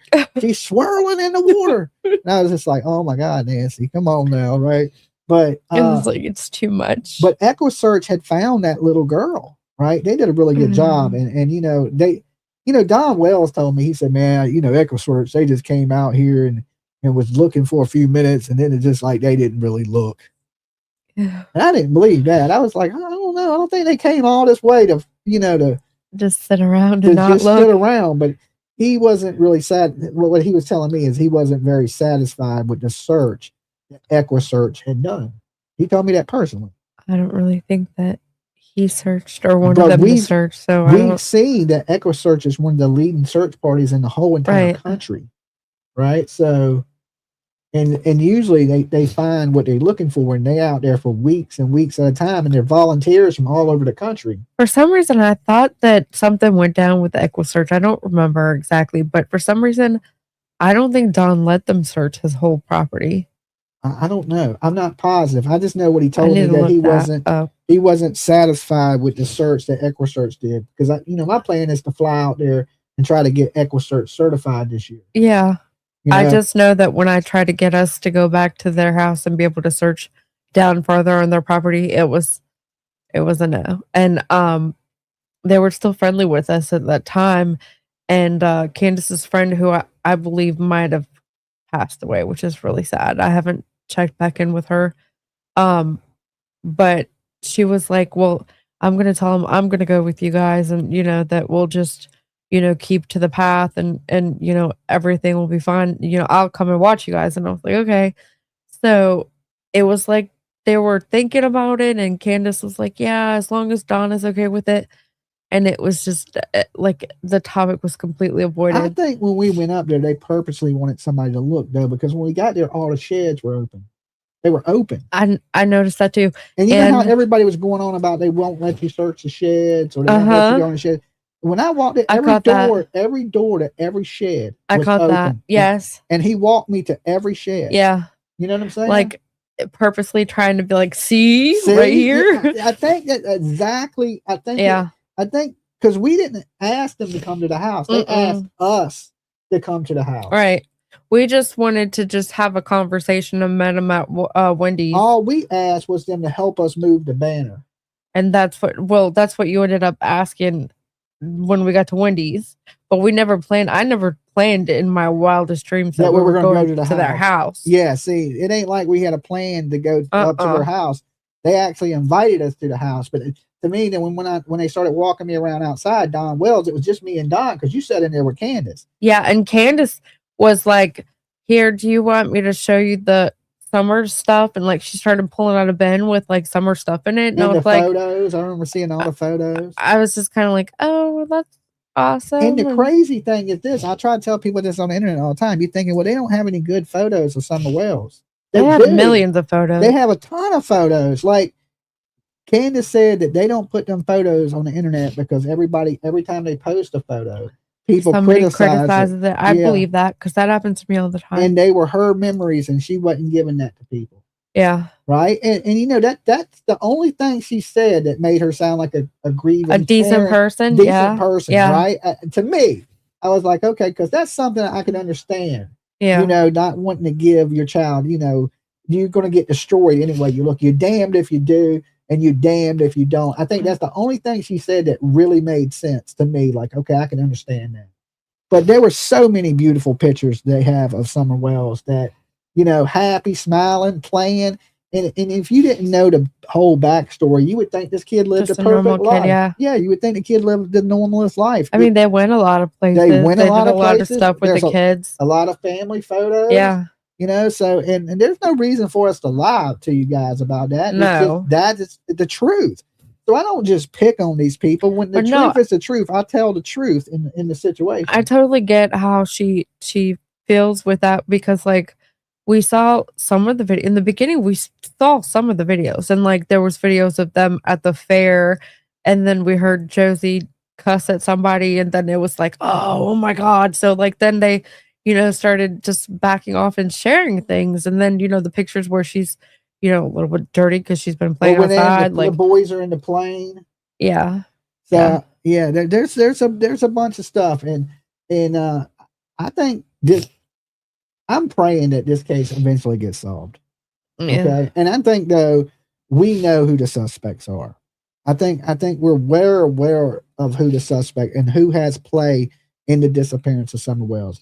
Now it's just a matter of evidence coming forward to prove it. Okay, and these people that some are being protected, they get prosecuted and they go to prison for the disappearance of little Summer Wells. And if there is a God or a Jesus out there, that day is coming.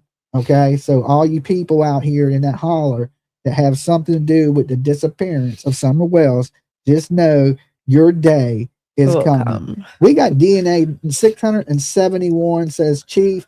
That means 500 people. 672 total right now. I'm having a hard time not sniffling. I'm about to start sniffling you guys to death. 500 people have not hit that like button, PJ. They hate me. Should I throat punch them? What should I do? What should we do right now? First off, guys, if you're just tuning in, I want you to do me a favor. Please. Or I've been watching Karate Kid. Okay, I've been watching Karate Kid. You don't throat punch, right? You don't want that. Right through the screen. Strike hard, strike fast. Enemy deserves no mercy. Okay?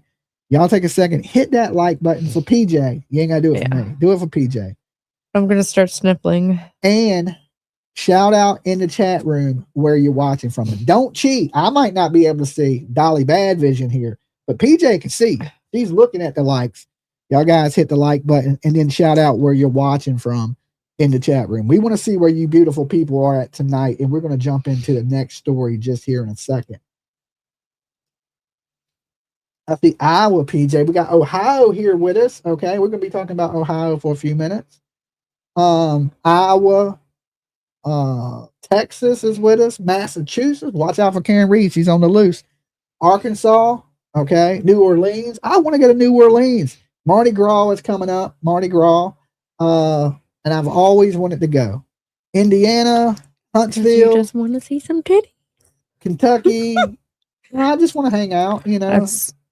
I got the internet if I want, you know, that. But Missouri, Catskill Mountains, New York State. Say hey to Mike Tyson if you see him. All right, that's where Mike Tyson's from, Catskill, New York. New Jersey, South Carolina, New Mexico. Awesome. Jonesboro, Tennessee. Now did y'all see Don flying down the street trying to get home because, you know, some people are saying he was 45 minutes from the house. I thought he was in Johnson City. Johnson City. Yeah. But he was in Jonesboro, okay, which is a little closer. So I may have missed. Yeah, but Don said out of his own mouth that it usually took him like 49 or something minutes, and that it took him 23 that day or something like wild, and it was it was rush hour. Yeah, rush hour, definitely. Well, that's what 6:30ish. He did this, yeah, that. Yeah. So I don't really believe that, and of course, all the statements about Don Wells being at work. Mab says he's 718. I live 30 minutes from Ben Hill Road. What? Okay, I don't know if that's a good thing. And look, there's be careful out there. You've got a red member in red from Kingsport, Tennessee. From Kingsport, awesome. Yeah, and Pigeon Forge. Well, you know, we spend a lot. We should have some viewers from Tennessee. We spend a lot of time in Tennessee. Yeah. Just think about all the people we've searched for. We've searched for Holly. We've searched for Leela Santinella, Summer Wells, Sebastian Rogers. So we've been all over Tennessee. So I would hope I would have some Tennessee viewers, you know. Yeah. You know, if we've been covering the Summer Wells case for the last 4.5 years, and I would think a good majority of viewers. But, you know, the good thing about Summer Wells is this case is went global. It's like internationally known. People from all around the world know about Summer Wells thanks to YouTube. Yeah. Right? I mean, so many creators have discussed Summer Wells, and viewers on YouTube are from a little bit of all around the world. So there's people in there in the UK and South Africa and everything that are interested in the story of Summer Wells. And that's one of the reasons that, you know, it hasn't gone completely cold. You know, usually after 3 years, stuff becomes a cold case. Yeah. You know, and it starts getting shelved and they start moving on to other things. And because, you know, Summer Wells ain't the only crime that takes place in Kingsport. She ain't the only missing person. Mm-mm. I mean, you got Holly, you got Layla, you got Summer. I looked at their missing kid list, and they had one that's like super old. And then yeah, there was a young girl that went missing like 19 miles from there. Yeah. You know, so, and I don't think she was ever found. You know, when we get into these rural areas, it's harder to find things. You know, well, if they're there, they're not. You look at, we're going to use Jonathan Boley again. The first clear day they had to search, they found them. They found them. They were grid searching arm to arm through the woods. We got to watch that live here. I flew down there and I was filming them, you know, in the woods, you know, arm to arm. And they would stop and they would want them to go, okay, walk. And they would take one step. They would stop, clear that whole area. I mean, they would sit there for like about 15, 30 seconds in that one step. And then they go step. So, I mean, they went through the woods slow with like a fine tooth comb. Like that's how you're supposed to do it. Every inch of it, right? So they didn't just walk through the woods. They took one step at a time, and each step was about 30 seconds to a minute before they moved again. So they would step, they would look, they would scour the ground, and then they'd take one more step. And they were lined up in a big long row about 25 wide. Okay, arm to arm like this. And they just moving. And then eventually, of course, they found him. And I truly believe they did a good job in the search of Summer Wells. If she would have been out there, they would have found her. Right? I truly believe they would have found her, but they didn't find no sight or hair of her. And then days later, they found one footprint in the middle of nowhere that, you know, could have been from anything. It could have been from another kid. We don't know. But how many kids are running around in those woods out there? But I guess if you're a country kid, you could be, you know, riding dirt bikes or whatever it may, 4-wheelers and horseback. But maybe it was somebody that's, you know, but then you would have horse tracks, of course. But they just made it to be like there was one footprint. Yeah, but they said that the dogs tracked to it also. So they made it seem like. No, that's the dogs tracked to the road. They didn't track on anything off the hill. Okay, that makes more sense. So the dogs were tracking. You heard Don Wells say that too. He says they believe he was kidnapped because when the tracks got to the road, it vanished. Right. Right. So they think she got put in a car. So they think she got put in a car. So what do you want to jump into now? What story? I don't know. You pick. I'm starting to really have a hard time not sniffling. Okay. Do you want to just go into the Summer Wells stuff, or do you want to go into the murders and The Tepe murders? Because this is a quicker one. Yeah, because there's just a small update on that. Yeah, Okay. that's perfect. So let's jump into this update that dealing with the murders that took place between the dentist and his wife. You know, a lot of people thought this was a murder-suicide, but there was no weapon. Right. Right. So, but technically, people were blaming the staff of his work because they were concerned about him so quickly. But come to find out, the wife's ex-husband had went up into the house and had unalived him. And apparently he had went in the house before this. That's the new development that came out in the court documents. Yeah, so he had went into their house previously. And they had a smart house. Yeah. Like one of those fancy, like, robotic houses that does security and tracks your doors and turns your lights on for you. Yeah, well, some people need alarm systems. Apparently. Well, yeah. All right, there is breaking news to tell you about right now. We are learning some new details about the relationship between the victims in that double homicide out of Wineland Park and their accused killer. Spencer and Monique Tepe were found dead in their home on December 30th. Just a half hour ago, 10 TV received an affidavit from the Franklin County Municipal Court, and it claims multiple friends and family members of the Tepes told detectives that Monique's ex-husband, Michael McKee, was abusive and had threatened her life multiple times. McKee is now charged with 4 counts of aggravated murder and 1 count of aggravated burglary in that couple's deaths. The affidavit says after their murder, friends and family shared their concerns about McKee early on in the investigation. The court document says that they told police Monique said McKee had made numerous threats on her life during and after their marriage. The affidavit also says another witness told detectives Michael McKee told Monique he could kill her at any time and would find her, at one point claiming he would buy the house right next to her. Again, this is coming out of this affidavit. We're also learning more about how Columbus police identified Michael McKee as the suspect in the double homicide. Court documents show detectives identified a suspect through video surveillance. The suspect was tracked to a vehicle, which arrived right before the homicides and left shortly after. Detectives identified a stolen Ohio license plate as well as an Arizona license being displayed on the vehicle at different times. So, as you can imagine, we are combing through this affidavit. There is a lot more information in it. Right now, our team, again, reviewing that. 10 TV's Lacey Crisp will also have a live update. She's been following this. She will have that on our news beginning this afternoon at 4 o'clock. And that's crazy. Yes. So, I mean, basically, he then told the lady he would buy the house next door. That's crazy. So but why? Like, how do people get that obsessed with, like, a relationship? I've never. And it was so many years later. Right. It's just like he snapped and, like, you know, he was stalking this woman. And, you know. No, but it was rumored that she had to get her family to get her and her stuff when he was at work one day.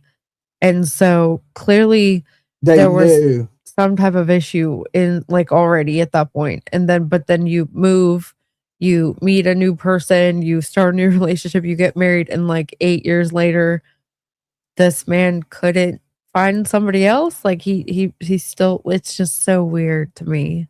Yeah, definitely bizarre that just so long late. Now I can see if it was in the year or like a year and he's like still sad and depressed about her leaving and he decides, hey, I'm going to do something stupid. But to wait so many years later, these people had 2 kids together, been married, then moved out, were away, you know what I'm saying? And still, he just one night said, okay, tonight is the night, you know? That's crazy. And this goes to show, like I talk about this a lot of time, you're more likely to be killed by somebody you know. Right? Same thing for as abduction. Yeah. You're more likely to be abducted by somebody that is known than an unknown assailant. Even in the Summer Wells case. Right. Even in the Sebastian Rogers case. Even in this case. Yeah. Okay. You're more. Because it's not comfortable to just go find a random kid to go snatch or to go hurt somebody that's randomly somebody you just want to hurt. Yeah. Yeah. It's not natural. You'd have to like go out of your element to go find the, thing you want to hurt. Well, thank God for video cameras and they're getting the right person. Yeah. And this man is off the street. He's got a high-end lawyer that got somebody off that was like supposedly definitely guilty. Did he hire Alan Jackson? No. Okay. Well, he's going down. Okay. You want to get off, get Alan Jackson. Alan Jackson is not the only lawyer on the planet. I mean, he is a snake, okay? Like a cobra. Oh, God. And but all of these lawyers, defense attorneys that represent murderers or sleazeballs. How do they sleep at night? I don't know. Some people say, well, he wasn't representing the murderer. He was innocent. I can't Okay. stop. I don't want to do this. Not the Karen Reed. I know. stuff. I'm just saying. Some people say that, and you may be right. She was found. I'm going to say she's not guilty because So is OJ. So was OJ. So is Casey Anthony. So was Casey Anthony. Absolutely. So, and this next story we want to touch in on is from your home country, PJ. Kind of, yes. You know, and this is She's the lady is from Utah, Salt Lake City. yeah, but these kids are in Croatia right now. And Yeah. let's just say this. So they're comparing this lady to Lori Vallow. She's one of these doomsday type ladies. She has TikTok videos up there like her seeing visions and asteroids, and all of a sudden there was a bang, and then the internet went out, When and then people planes start fell from the When sky. people start talking this end of the world stuff, you really got to take them serious. They're what they're saying that they need some little help. Now, listen, I've lived through the end of the world multiple times. So the Mayan calendar. Yeah, I remember that. Y2K, you know what I'm saying? When it turned the year 2000, we're all gonna die. I mean, we've all heard these prophecies of we're all going to die. Listen, nobody knows that day but God. Right, and it says When that in the Bible. come, who cares? Because we're all going together.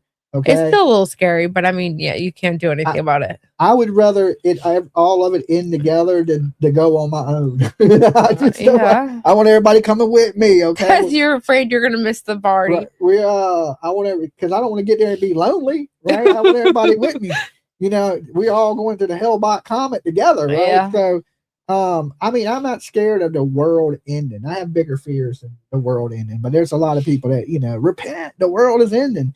And a lot of these people are crazy. Look at the Amish lady we just covered that, Yeah. you know, she said her nuts. husband was in the belly of a big fish in the bottom of the lake. And then she drove her kids into the lake. Yeah. Right. And she was batshit. And she stood there still. So yeah. And she didn't realize what she did was wrong. That's how you know when you're crazy. Right. Right. That's legitimately crazy. That's go put her in a mental hospital crazy, not prison. Right. She just sat there, and then she was telling that cop like that Praying he needed with to him. repent, and Yeah, it's just praying like, with him and stuff. lady. Them people are scary to me. And you see these people a lot, like holding the signs, the end of the world is coming. God hates certain types of people. Oh, yeah. I'm not going to say what the signs say because that's pretty terrible. I don't think God hates anybody. I think we have a loving, compassionate, caring God that wants you close to him, right? If you choose not to be, that's on you. But I don't think God just hates anybody. He wants you to have a relationship with him. That's what I truly believe. Okay. And that don't matter what, you know, what your The Amish lady's bleeding insanity. yeah, definitely, because she's insane. She hasn't had her trial. If I was the judge, I'd put her in a mental hospital forever. Yeah, she's not right. You know, so this lady is similar to that, but this lady fled. She kidnapped her kids on Thanksgiving. It was Thanksgiving holiday. And she basically Three of them are one man's, and the fourth one is another man's. And I guess she was having visitation. I didn't really fully look into all of the exact details, but she just basically boarded a plane and went to Croatia. Supposedly she had met a woman that was into the same thing that she was into that lived there. And she was also American that had gone to Croatia. And so she had made this friend online, I guess. And so she had gotten an invite to go live there with the lady. Because, you know, Utah is not safe for the end of the world, but Croatia is. Croatia is. And we're going to be going to Croatia here One day, yeah. for long, right? So we'll bring you guys live from, you know, you'll see Dolly Vision live from Croatia one of these days. I totally got to look up that place, so the too. woman flees. She flees with the kids. She goes to Croatia. The family she's with realized that she's wanted, and it's the son of the lady. The son is a 13-year-old, so he's got access to the internet. He speaks English. I don't think that they're Croatian at all, so I'm not really even sure how they got to Croatia. But the son starts, you know, questioning things and asking them, you know, what their names are. He ends up Googling them and recognizes that they're wanted. Like, they're big news over in America. Yeah. And I say America because that's what it's like over there. Literally, like, you're in America here, even though it's the United States. But so the 13-year-old figures out, hey, these kids are wanted. emergency, like, mother, what are you doing? You know, these people aren't supposed to be here. They're wanted. And so the friend that is allowing them to stay there now recognizes she has to go take these people to the police because they're clearly wanted. And so they all drive to the police. They're all now arrested. The kids are in orphanages. All of them. Yeah, and they're having a hard time because of Croatian laws and the way Croatia works is they can't get the kids back from the orphanages. Yeah, well, it's like they're not with the times. It's not that they're like a third world country for real, but it's like they don't operate like America. And I say America like really like America, coming to America kind of type. Yeah. It's hard to explain, but so, and the only way I can compare it is because, you know, we came here and so they didn't translate our shot records correctly. So like we had to get shots again. Like I literally had chickenpox and all, you know, all the shots twice. And then anytime that I had to get my job stuff together, I would have to get someone that was legally able to translate my birth certificate. Yeah, so I'm assuming right now they have U.S. diplomats working on getting. I haven't heard them say that. I've heard them say they have lawyers and they have translators and they have certain things they're doing, but as of like yesterday, they weren't allowed to see the kids but for 2 hours. Well, let's just say a day. this. Thank God that these children are alive and they're healthy and they're being taken care of. And they may be in an orphanage right now. But they're still alive. They're still alive. And Yeah. they're not, this is not a Lori Vallow Yeah. case. So, I mean, people are comparing her to Lori Vallow because the doomsday prophecy, doomsday thing. right? But did Lori Vallow even believe that, or was she just a sick person? That wanted, I don't know. that wanted a man over her kids and decided, okay, this man don't want kids. Let me get rid of the kids. Right. Because, I mean, this lady seemed to have wanted to take her kids to safety. I mean, I don't know. Yeah, she fled with her kids. Right. So it's parental abduction. Right. Is what it is. That's So- exactly what it is. And then, of course, you know, they're going to kick her out of Croatia. right? Mhm. Because listen, just like America, if you go to a country and you're a criminal, You get arrested. You get arrested and you get kicked out. PJ had friends that came here and broke the law. Don't tell people that. Right? They were not my friends. But you knew them. Yeah, because when we came here, we went to, my dad got a scholarship to Regent University. They had an international program. So a lot of the stuff that we did revolved around like my parents being in school and us being too small and just having to do what they were doing. So like we met a lot of different people from a lot of different places. And one of the connections that we had established, well, my parents had established, was to work with local people that were coming from Croatia or Serbia or Bosnia. And one family was from Bosnia and they came over as refugees. They had like 4 girls. And the father is now a war criminal, right? Yes. He's been arrested for war criminals, but they basically deported the daughters. She was stealing from like, I mean, we would go down to the beach. They lived in the apartments right there at the beach. And at this time, they were citizens, right? No, they were never citizens. Oh, they never came made over it as to the- refugee status. Okay, they came over. So as they refugee status. fled a war-torn country. And you heard And my he dad was a war say, criminal. right? Yeah. But and you heard my dad say that he didn't think they had faced like actual war-torn, like, I don't know, but well, he had to be a war criminal. You have to be some part of break some law during a war to be considered a war criminal. I think that was after they had went back. Yeah, but he did something bad. He did something bad He for did sure. something bad. Even his picture, he looked like a villain off of James Bond. Yeah, no, for sure. But she got sent back because she kept getting arrested for stealing. Like she would go to WV and steal in there. She would go to 17th Street and steal everything. Like, yeah, but that just shows you, like, if you're a criminal, you're going to get sent back. Of course, right? And yeah, I mean, that's normal. And one of those things I want to touch on, because right now, and we're going to play this video, but we got a huge problem with, you know, what's going on in our country right now because everybody's divided. Right. But believe it or not, you know, ICE been around since what? A long time. 2003. They made it in 2003. I think it's 2003. And during Obama administration, they deported 3 million illegal immigrants. Yeah, this is true. Obama deported more immigrants than any other president in the history of the world, right? And not only that, but he skipped the justice system. So these people didn't get to go in front of a court. Oh, they just got sent home? They just got sent home. Dang. Right? He packed them up, bust them up, and shipped them up out the country. Nobody he's also seems to the care. one that was splitting up the kids from the families. And he's the one that's responsible for all these detention centers that were built. And look, when they were building them, I said, look, if they're building these facilities, they're going to put people in it. Yeah. But now we got people mad about people being deported. But it's selective anger because they wasn't mad when Obama was doing it.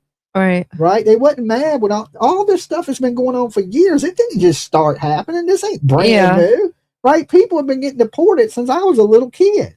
Right? Yeah. So, you know, it's bad when people use selective anger. And then this outrage is causing people to get killed. Right. Right? Because the media is brainwashing people and they don't want you to know that.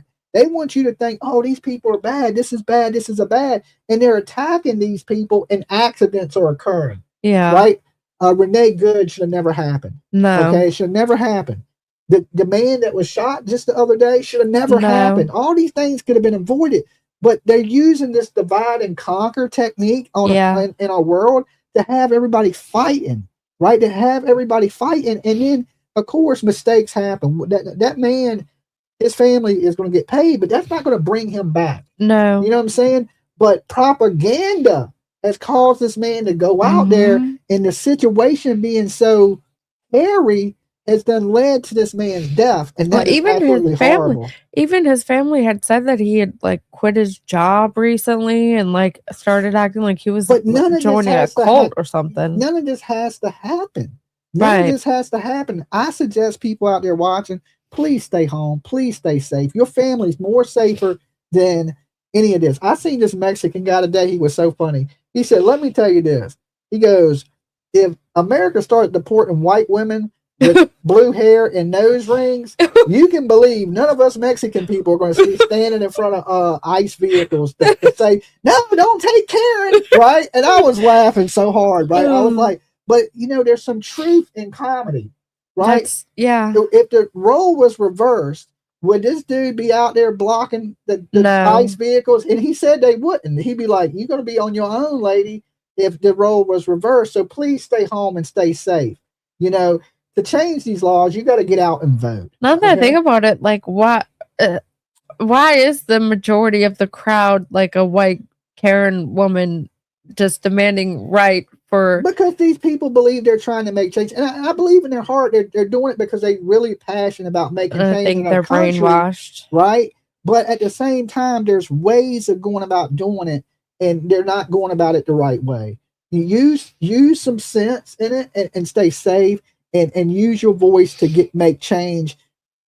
Fighting the police is not what you do. I've learned this from many a lawyer list. Don't argue with the police. Don't fight with the police. None of that. Your day to fight and argue is in court. Okay? Everybody's going to have a day in court. And when you get into court, that's when you can argue with the police. That's when you can say, hey, I didn't do that. But the more you fight with these people, the more danger you're in, because all they're going to say is, hey, he was resisting. So I busted him upside the head. I tased him. You know, I thought he was reaching for a weapon and I shot him. And you're going to be the victim, right? So your day is not in the street fighting the police. Your day is in the courtroom. Your day is in the election booth. I just can't imagine even having the nerve to approach a crowd of individuals that are higher in life than me, apparently, like hierarchy and weapon wise. But like, why do these people feel so emboldened to face that? I guess it's the media. The media is responsible for what we're seeing in our country. All right, let's play this video. I didn't want to get too sidetracked, but I wanted to share that. Yeah. No, that was a good, because we were talking about deportation and this lady being deported from Croatia. That was a good preach. Good job. New developments in a case we first told you about in December. Police searching for 4 children from West Jordan after it was believed their mom took them overseas in violation of a custody agreement. Well, tonight there's a significant update. The father of 3 of the kids now tells news specialist Andrew Adams he's found them in a place that's hard to believe. Andrew? Yeah, he says he found him in an orphanage in Croatia. Meanwhile, bio mom is behind bars, but he says this is far from over as he tries to navigate foreign laws and language barriers to have the children released. You have to remind yourself that this is a reality. Speaking from a country he'd never visited before, Like, this isn't just some Netflix documentary you watched. It happened to us. Kenny Seymour was still in disbelief. So this really did come out of the blue for me. He last saw his children in late November, when it was time for their mom, Alicia Seymour, to take over custody. Then in early December, he learned his ex had hopped a plane to Amsterdam with the 3 kids, plus a 4th child from a different father. And we spent, 7-8 weeks looking for her and the kids. By mid-December, prosecutors charged the ex with felony custodial interference. Court documents said she'd talked about leaving the country over apparent concerns about biblical events and the end of times. I didn't really know anything about her end of times beliefs until after this all happened. It didn't come up in our marriage, didn't come up during our divorce, after divorce, anything. Finally came an important lead. Seymour says officials in Croatia informed him his ex-wife had been arrested. It sounds like she met somebody online who already lived in Croatia and wanted to leverage that connection to get somewhere remote. He since traveled to Dubrovnik, where he found the kids at an orphanage. Over the past 8 days, he's been working to secure their release. It's involving more attorneys and translative fees and legal steps than I ever thought. Seymour just wants to bring the children home. It's just frustrating that there's no real precedent for this. Figuring it all out will take time. It's not going to be a very common situation in the future, but if there was somebody out there who had done this before, I would want to hear from them. Well, Seymour says he's uncertain. Okay. So there you have it on that story, the Croatian kids. When you especially people that are in the custody disputes, you got to really, keep up with your ex, apparently, what your exes are doing, just in case they do something crazy and try to run off with your kids. But that's basically a miracle. This could have ended really bad. It could have ended like Lori Daybell, Chad, the Chad guy.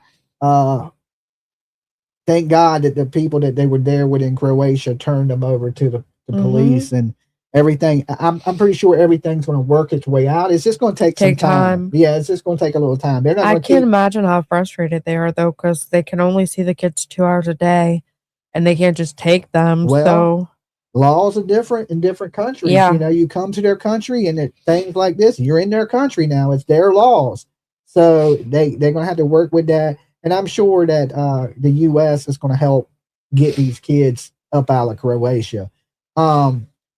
Speaking of missing kids, last story of the night, Sebastian Rogers. Sebastian Rogers. Hasn't been no real updates in the Sebastian Rogers case, which is a sad one because, so many people thought this kid was going to disappear and he's going to return when he's 18, that he's in a home somewhere and they're hiding him. And there's a lot of different theories in the Sebastian Wayne Drake Rogers case. And the story to me is just like Summer Wells. It goes into behavior, right? Like the parents are not acting like normal, typical parents. I mean, Steph Rogers, he's a little unique in himself, how he does things and the people he chooses to be around. But I would say, he is a grieving parent. And the other people don't seem, and this is just my opinion because we don't know, don't seem to be so grieving about their child being missing and really hasn't done anything to try to better the situation. I mean, they hired a private investigator that basically is a YouTube ambulance chaser. Okay, let's be honest. Anybody out there disagree with that? I know. I ain't gonna say his name because he might try to, do something legally. But he and let me give my warnings again. Dolly's for entertainment purpose only. We talk news, rumors, gossip, speculation, theories, mixed with a little bit of comedy, a whole lot of chaos. Completely satire, just my opinion, people. All right. Everybody's innocent and proven guilty. Dolly believes. Dolly believes that, this dude is basically he runs around and jumps around to every case. Yes. So he can get on court TV and News charge Nation. $10,000 a case. Well, he says $2,000 a day and a $20,000 retainer, and That's crazy. Basically, he does what I do for free. Yeah. Right. I do it for free. I don't get $2,000 a day. I don't get a $20,000 retainer, but I go out and drone and actually get out in those woods and search. And I would tell you this: I would rather have me looking for me than that dude. Yeah. Okay. If I went missing, I would rather have somebody like me looking for me. That and so is that they're using it like, oh well, we hired this guy, we brought this guy in. No, you didn't. This guy would have came into any case, right? Any case that was on the news, he will show up. Okay, That's what he's been doing. Yeah, he did it with the girl in California that went over the border. Kylie. Yeah, he did it with Kylie Rodney. He did it with Kylie Rodney, and he caused a big fuss on Kylie Rodney. Yeah, he's standing 5 foot from the girl, and like great private investigator there. Okay, great. Let me tell you, and I'm just saying that they haven't publicly. Now, listen, privately, I don't know what they've done. We can't say, right? But if you ain't really doing nothing publicly, you probably ain't doing too much private. But I could be wrong. I could be absolutely wrong, and they could be doing something privately. Actions from the beginning. They left the house. Yeah, I can't get over that. And what did Granny call that? Joe Dirt. Yeah, and that came from Granny. Granny Bassmaster said, Joe Dirted them. They Joe Dirted the kid. I was like, they did. Damn. Now that you put it like that, you know what I'm saying? They basically just said, okay, we're out. Even if Sebastian would have came home, who would he have came home to? There was nobody there. The doors were locked. I'm sorry. How do we know he didn't go home? We don't. Right? How do we know he didn't try to go home? And the only reason I can rightfully make that justified in my mind is if they know that he's not coming home. That's the only way that you're going to leave. Why would you leave thinking he possibly could be returned? What if somebody took him and they decide they want to bring him back? I always say that with you. Somebody could take you and they'll bring you right back. Yeah, that definitely bring me back. Ain't nobody could have been happened. Man, I ain't had to worry about that as a kid. I was terrible. They'd have been like, turn this vehicle around, take this kid back. I was talking about adulthood. But okay. Even as a kid, they wouldn't have got me. They'd have been like, nah, grab that other kid. But that is a fact that we don't know. I doubt somebody really kidnapped Sebastian Rogers. That's just my opinion. It's possible. The runaway theory is possible. The parents could have something to do with it's possible. So I don't rule anything out whatsoever in this case. But, I don't know a parent in the world that would really just pack up and leave while they had a missing kid. And Granny, you've seen her in a long time. She's been in here. She's been her Mustang Granny. Mustang Granny. Her original name. Yeah, her original name was Mustang Granny. Dolly changed her name to Granny Bassmaster. Yeah, I gave her the nickname Granny Bassmaster because she was like, will you just look at it? And that's what Ed Bassmaster says. Just look at it. Just look at it. Will you look at it? Right? And then I kind of started jokingly calling her Granny Bassmaster because of Ed Bassmaster. He's a comedian up here on YouTube. And so, yeah, the whole story really, it's odd because you would think parents would do more. There was prayer vigils and stuff going on, and they didn't attend one of them. Even stuff at the church, or but they at the same time, in the same token, they were having a disagreement with the father. But it seems like they would have put their own stuff together, but they didn't, which is odd. Even Daniel Martell in the Jack and Lily Sullivan case, he at least showed up at a. Malaya doesn't though. Malaya doesn't, but tell me there ain't similarities. There's similarities every single one of these cases. Every single one that has foul play. Right. Every one that the kids ain't found, and there's these similarities in the stories. And of course, I want to bring up Sebastian Rogers tonight because not that there's new news in the story, but just to keep his story active and let people know that there is some new information. Plus, you may not have heard. Close to the year mark again. His father is doing a gathering February 26th. So I've been using this to promote this gathering because I want people. I don't really agree with Seth. It ain't that I don't agree with Seth. I think he's doing the right things now. I truly do. He's distanced himself from some of these bad people, and he needs to continue to do that. Like your TikTok Tonys, your intelligence groups, your damn bullhorns, and keep them people away and be the voice for your son. I've always told him you were the voice for Sebastian Rogers, not all these other people. So I've never really accepted. I've always had a hard time with Seth because I think he chose bad people to associate himself with. But the cause itself, I think, really needs support. And I support Sebastian Rogers, okay, in the putting pressure onto the police because pressure makes diamonds. Yeah, it does. Okay. So if you're a viewer of Dolly Vision and you're in the area of Hendersonville, Tennessee on February 26th, please, I'm asking you nicely, please go out there and support Sebastian Rogers. I don't care if you don't talk to Seth or whoever out there you don't like. Go out there for that young man. Okay. Because listen, if this was your kid, or you would want the help too, right? And it's always to me about justice, no matter what. It's never picking a side, okay? It's about justice, and I think this will help bring justice. Lean on Me said pressure breaks pipes too.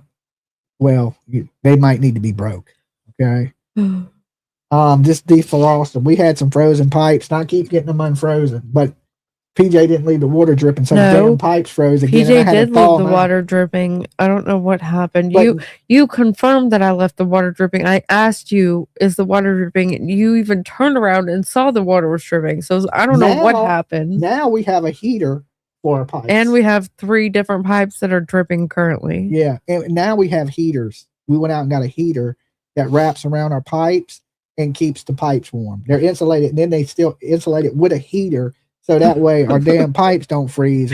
We done had them freeze twice. Yeah. Thankfully, nothing's busted.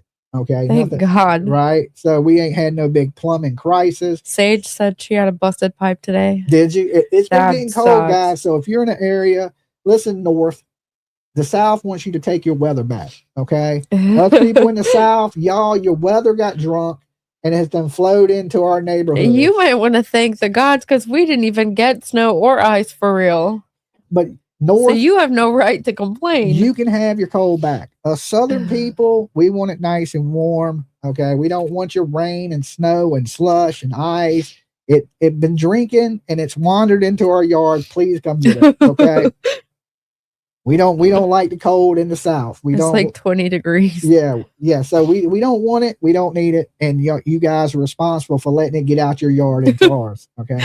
So like the freezing pipes and everything like that. And speaking of cold, the night Sebastian Rogers went missing, it was barely above freezing. And the following night it was below freezing. And this boy allegedly left with no jacket, no shoes on, and in the cold. And so many people think he's living his best life. And I really don't feel like that. I think the search really do. And I preach this so much about searching. I think searching is the most important thing in all these cases, is to not give up the search. And listen, how many times have people went back the 3rd time and found something? That happened. Areas that they've searched. Okay. Yeah. They missed it. And then the next searcher comes in and misses it. And then boom, somebody finds it. Mm-hmm. Think about baby Kylie Dane. Rodney. Yeah, Dane. The police searched that river, didn't find it. AWP came in and found it. Baby Dane, the police searched that river, they didn't find it. Then the diver came in. That diver from Mexico came in and found them. And there's been searches where the 3rd or 4th time they find something. Yeah. Right. Matter of fact, what about the girl that just recently in Texas went and unalived herself, and she was in the field? They had searched that field. Right. They had searched that field, and the FBI seen buzzards, and they were like, okay, we want to search that field again. They went back, they searched the field, they found her and a bang bang. Okay. She had that she had stole from her brother, if y'all remember that story. So I believe that searching is the most important thing you can do in every one of these stories. For all we know, Sebastian sat down somewhere and he's in a ditch somewhere. So I think we need to continue to push efforts for searching for Sebastian Rogers. I think we should continue the efforts of searching for remains of Summer Wells and also the remains of Jack and Lily Sullivan. And of course, they stopped because of weather in Canada. It's so bad that, I guess it's not safe for searchers to search this time of the year. But, coming up here, it's going to start to get warm again. And before it gets too warm and the weeds grow up and, all the foliage grows up, I think it's the perfect time to be back out here in Tennessee searching. So I pray to God that Seth gets his stuff together and they put search parties together. And even if Katie and Chris are innocent, I hope they put search parties together. Do something for this child, because if you're not doing nothing, you're a neglectful parent. Yeah. That's how I feel. I agree. Right? Like now, if you being neglectful with him missing, was you neglectful when he was there? They've got proof that they were. Yeah, I mean, well, that's allegedly. There's reports. CBS right. reports, but we don't know what's on those reports. We don't know how many there are, but we know that there's alleged. And, they said so much about how they wanted them home, but come to find now, all they of were them wanting were trying to find him in a home. They were trying to put him in a home. Right. So how bad did they want him to come home if they were trying to get him out the home? So it's weird things like that. But either way, if you're in the Hendersonville, Tennessee area, 20 minutes outside of Nashville or the surrounding areas, February 26th, I don't know the exact time, but I will find out the time for you guys. They're having a gathering, right? And like I said, you don't have to be part of the green team or part of the damn orange team. I always call the other side the orange team because sometimes I feel like they should be in jail. Jail is the orange color. That makes sense. Right, the jumpsuits they wear are orange. Yeah. So I've always referred to them as the green team and the orange team. That's a good comparison. You know what I'm saying? And I don't care what team you own. You shouldn't be on teams. You shouldn't be on a team, honestly. But get out there and support this kid. Okay? Get out there, support this kid. Let the police see that we're not giving up on this child and that we want answers. Okay? I think that's good. And if you want to do something to help the world, I think that's a good thing to do. Don't stand in traffic and block ICE vehicles. Get out there and support these missing kids. It's a way better cause. Okay? Just a way better cause in general. And you will stay alive. I promise you that. I give you my word. Nobody's died yet. Okay? Not that I know of. I was just thinking, wait a minute. Maybe they have. I mean, there's maybe been some searchers searching for somebody anything is possible. And get hurt really bad, but the odds of that are very low. Okay. I ain't never don't go somewhere that you're not. Well, I've never seen nobody protesting for a missing kid and die. No. Okay, I just ain't seen that. So you're in good hands. All right, I promise. And it'll really make a difference for a really, really good cause. There's a lot of causes in this world to stand up for, but I believe that's a really good one. And the more voices, the bigger difference you're going to make. And you can make a difference with your voice here. Okay. And of course, don't do nothing crazy. Be respectful of the surroundings, but just let these people know, let them hear your voice, that you want justice for Sebastian and you don't want them to give up searching.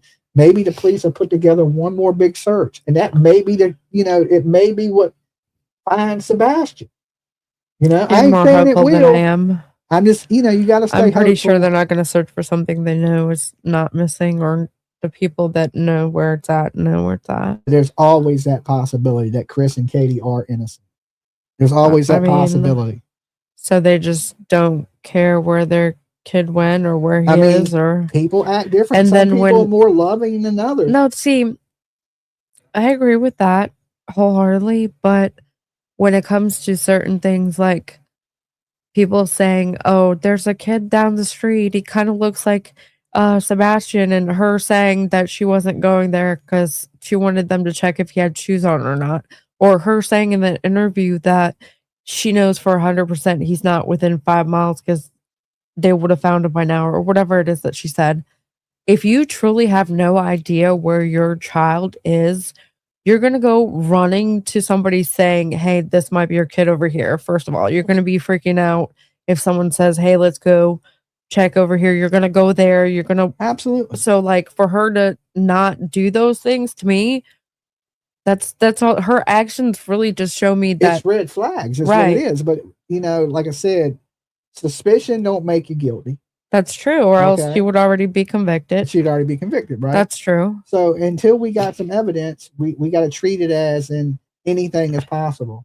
Right, you're right. So get out there, support this child, and we appreciate you guys tuning in tonight. Thank you. And definitely drop some comments after this video and tell us what you think about the story of Summer Wells. What do you think happened to Summer Wells?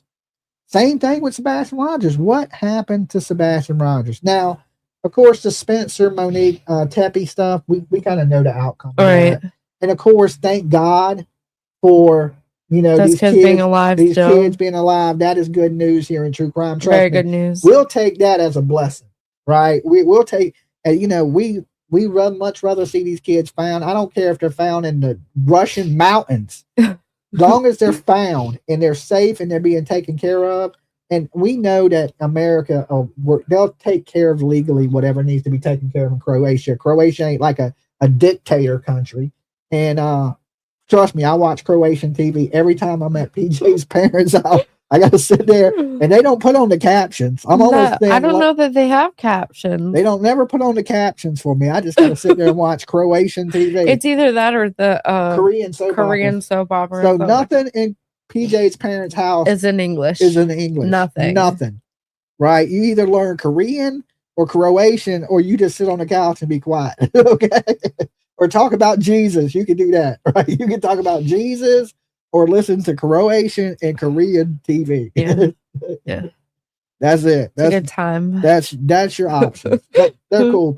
They're cool people. And like we would sit around and watch American TV. You know? So I mean, I get it. You know, it's a lot easier. Do they want to sit around and read American captions, or do they just want to listen? I mean, they've been in America for like a really long time. So I mean, I don't grasp it because I'm just kind of like PJ's mom sounds like she's a don in the mafia. Do your mother's voice, PJ. She doesn't. No, I can't just do it. Do it. Just to do it. Do it. What are you talking about? What are you talking about? It sounds like you watching a James Bond movie. It's cool. I like it. I listen to her talk all the time. She's that one year after Christmas. She's like, "What have you been eating?" She told me I was fat. Basically, trying to be a nice way of telling me I was getting fat. Like, you need to go on treadmill. You need to go on treadmill. Yeah, it's crazy. All right, guys, y'all been good. Definitely check out the merch store. BuyDollySoap.com. Soaps, lotions, t-shirts, hat. Great way to support the channel. I don't think we hit our goal, so PJ ain't got to tell jokes. I'm going to tell jokes. I'm crashing. And PJ's about her bedtime anyway. I'm about to go take some medicine. Make sure you check out the merch store. And just remember, if nobody else loves you, PJ tolerates you, but Dolly loves you guys. All right. Y'all be good. Peace.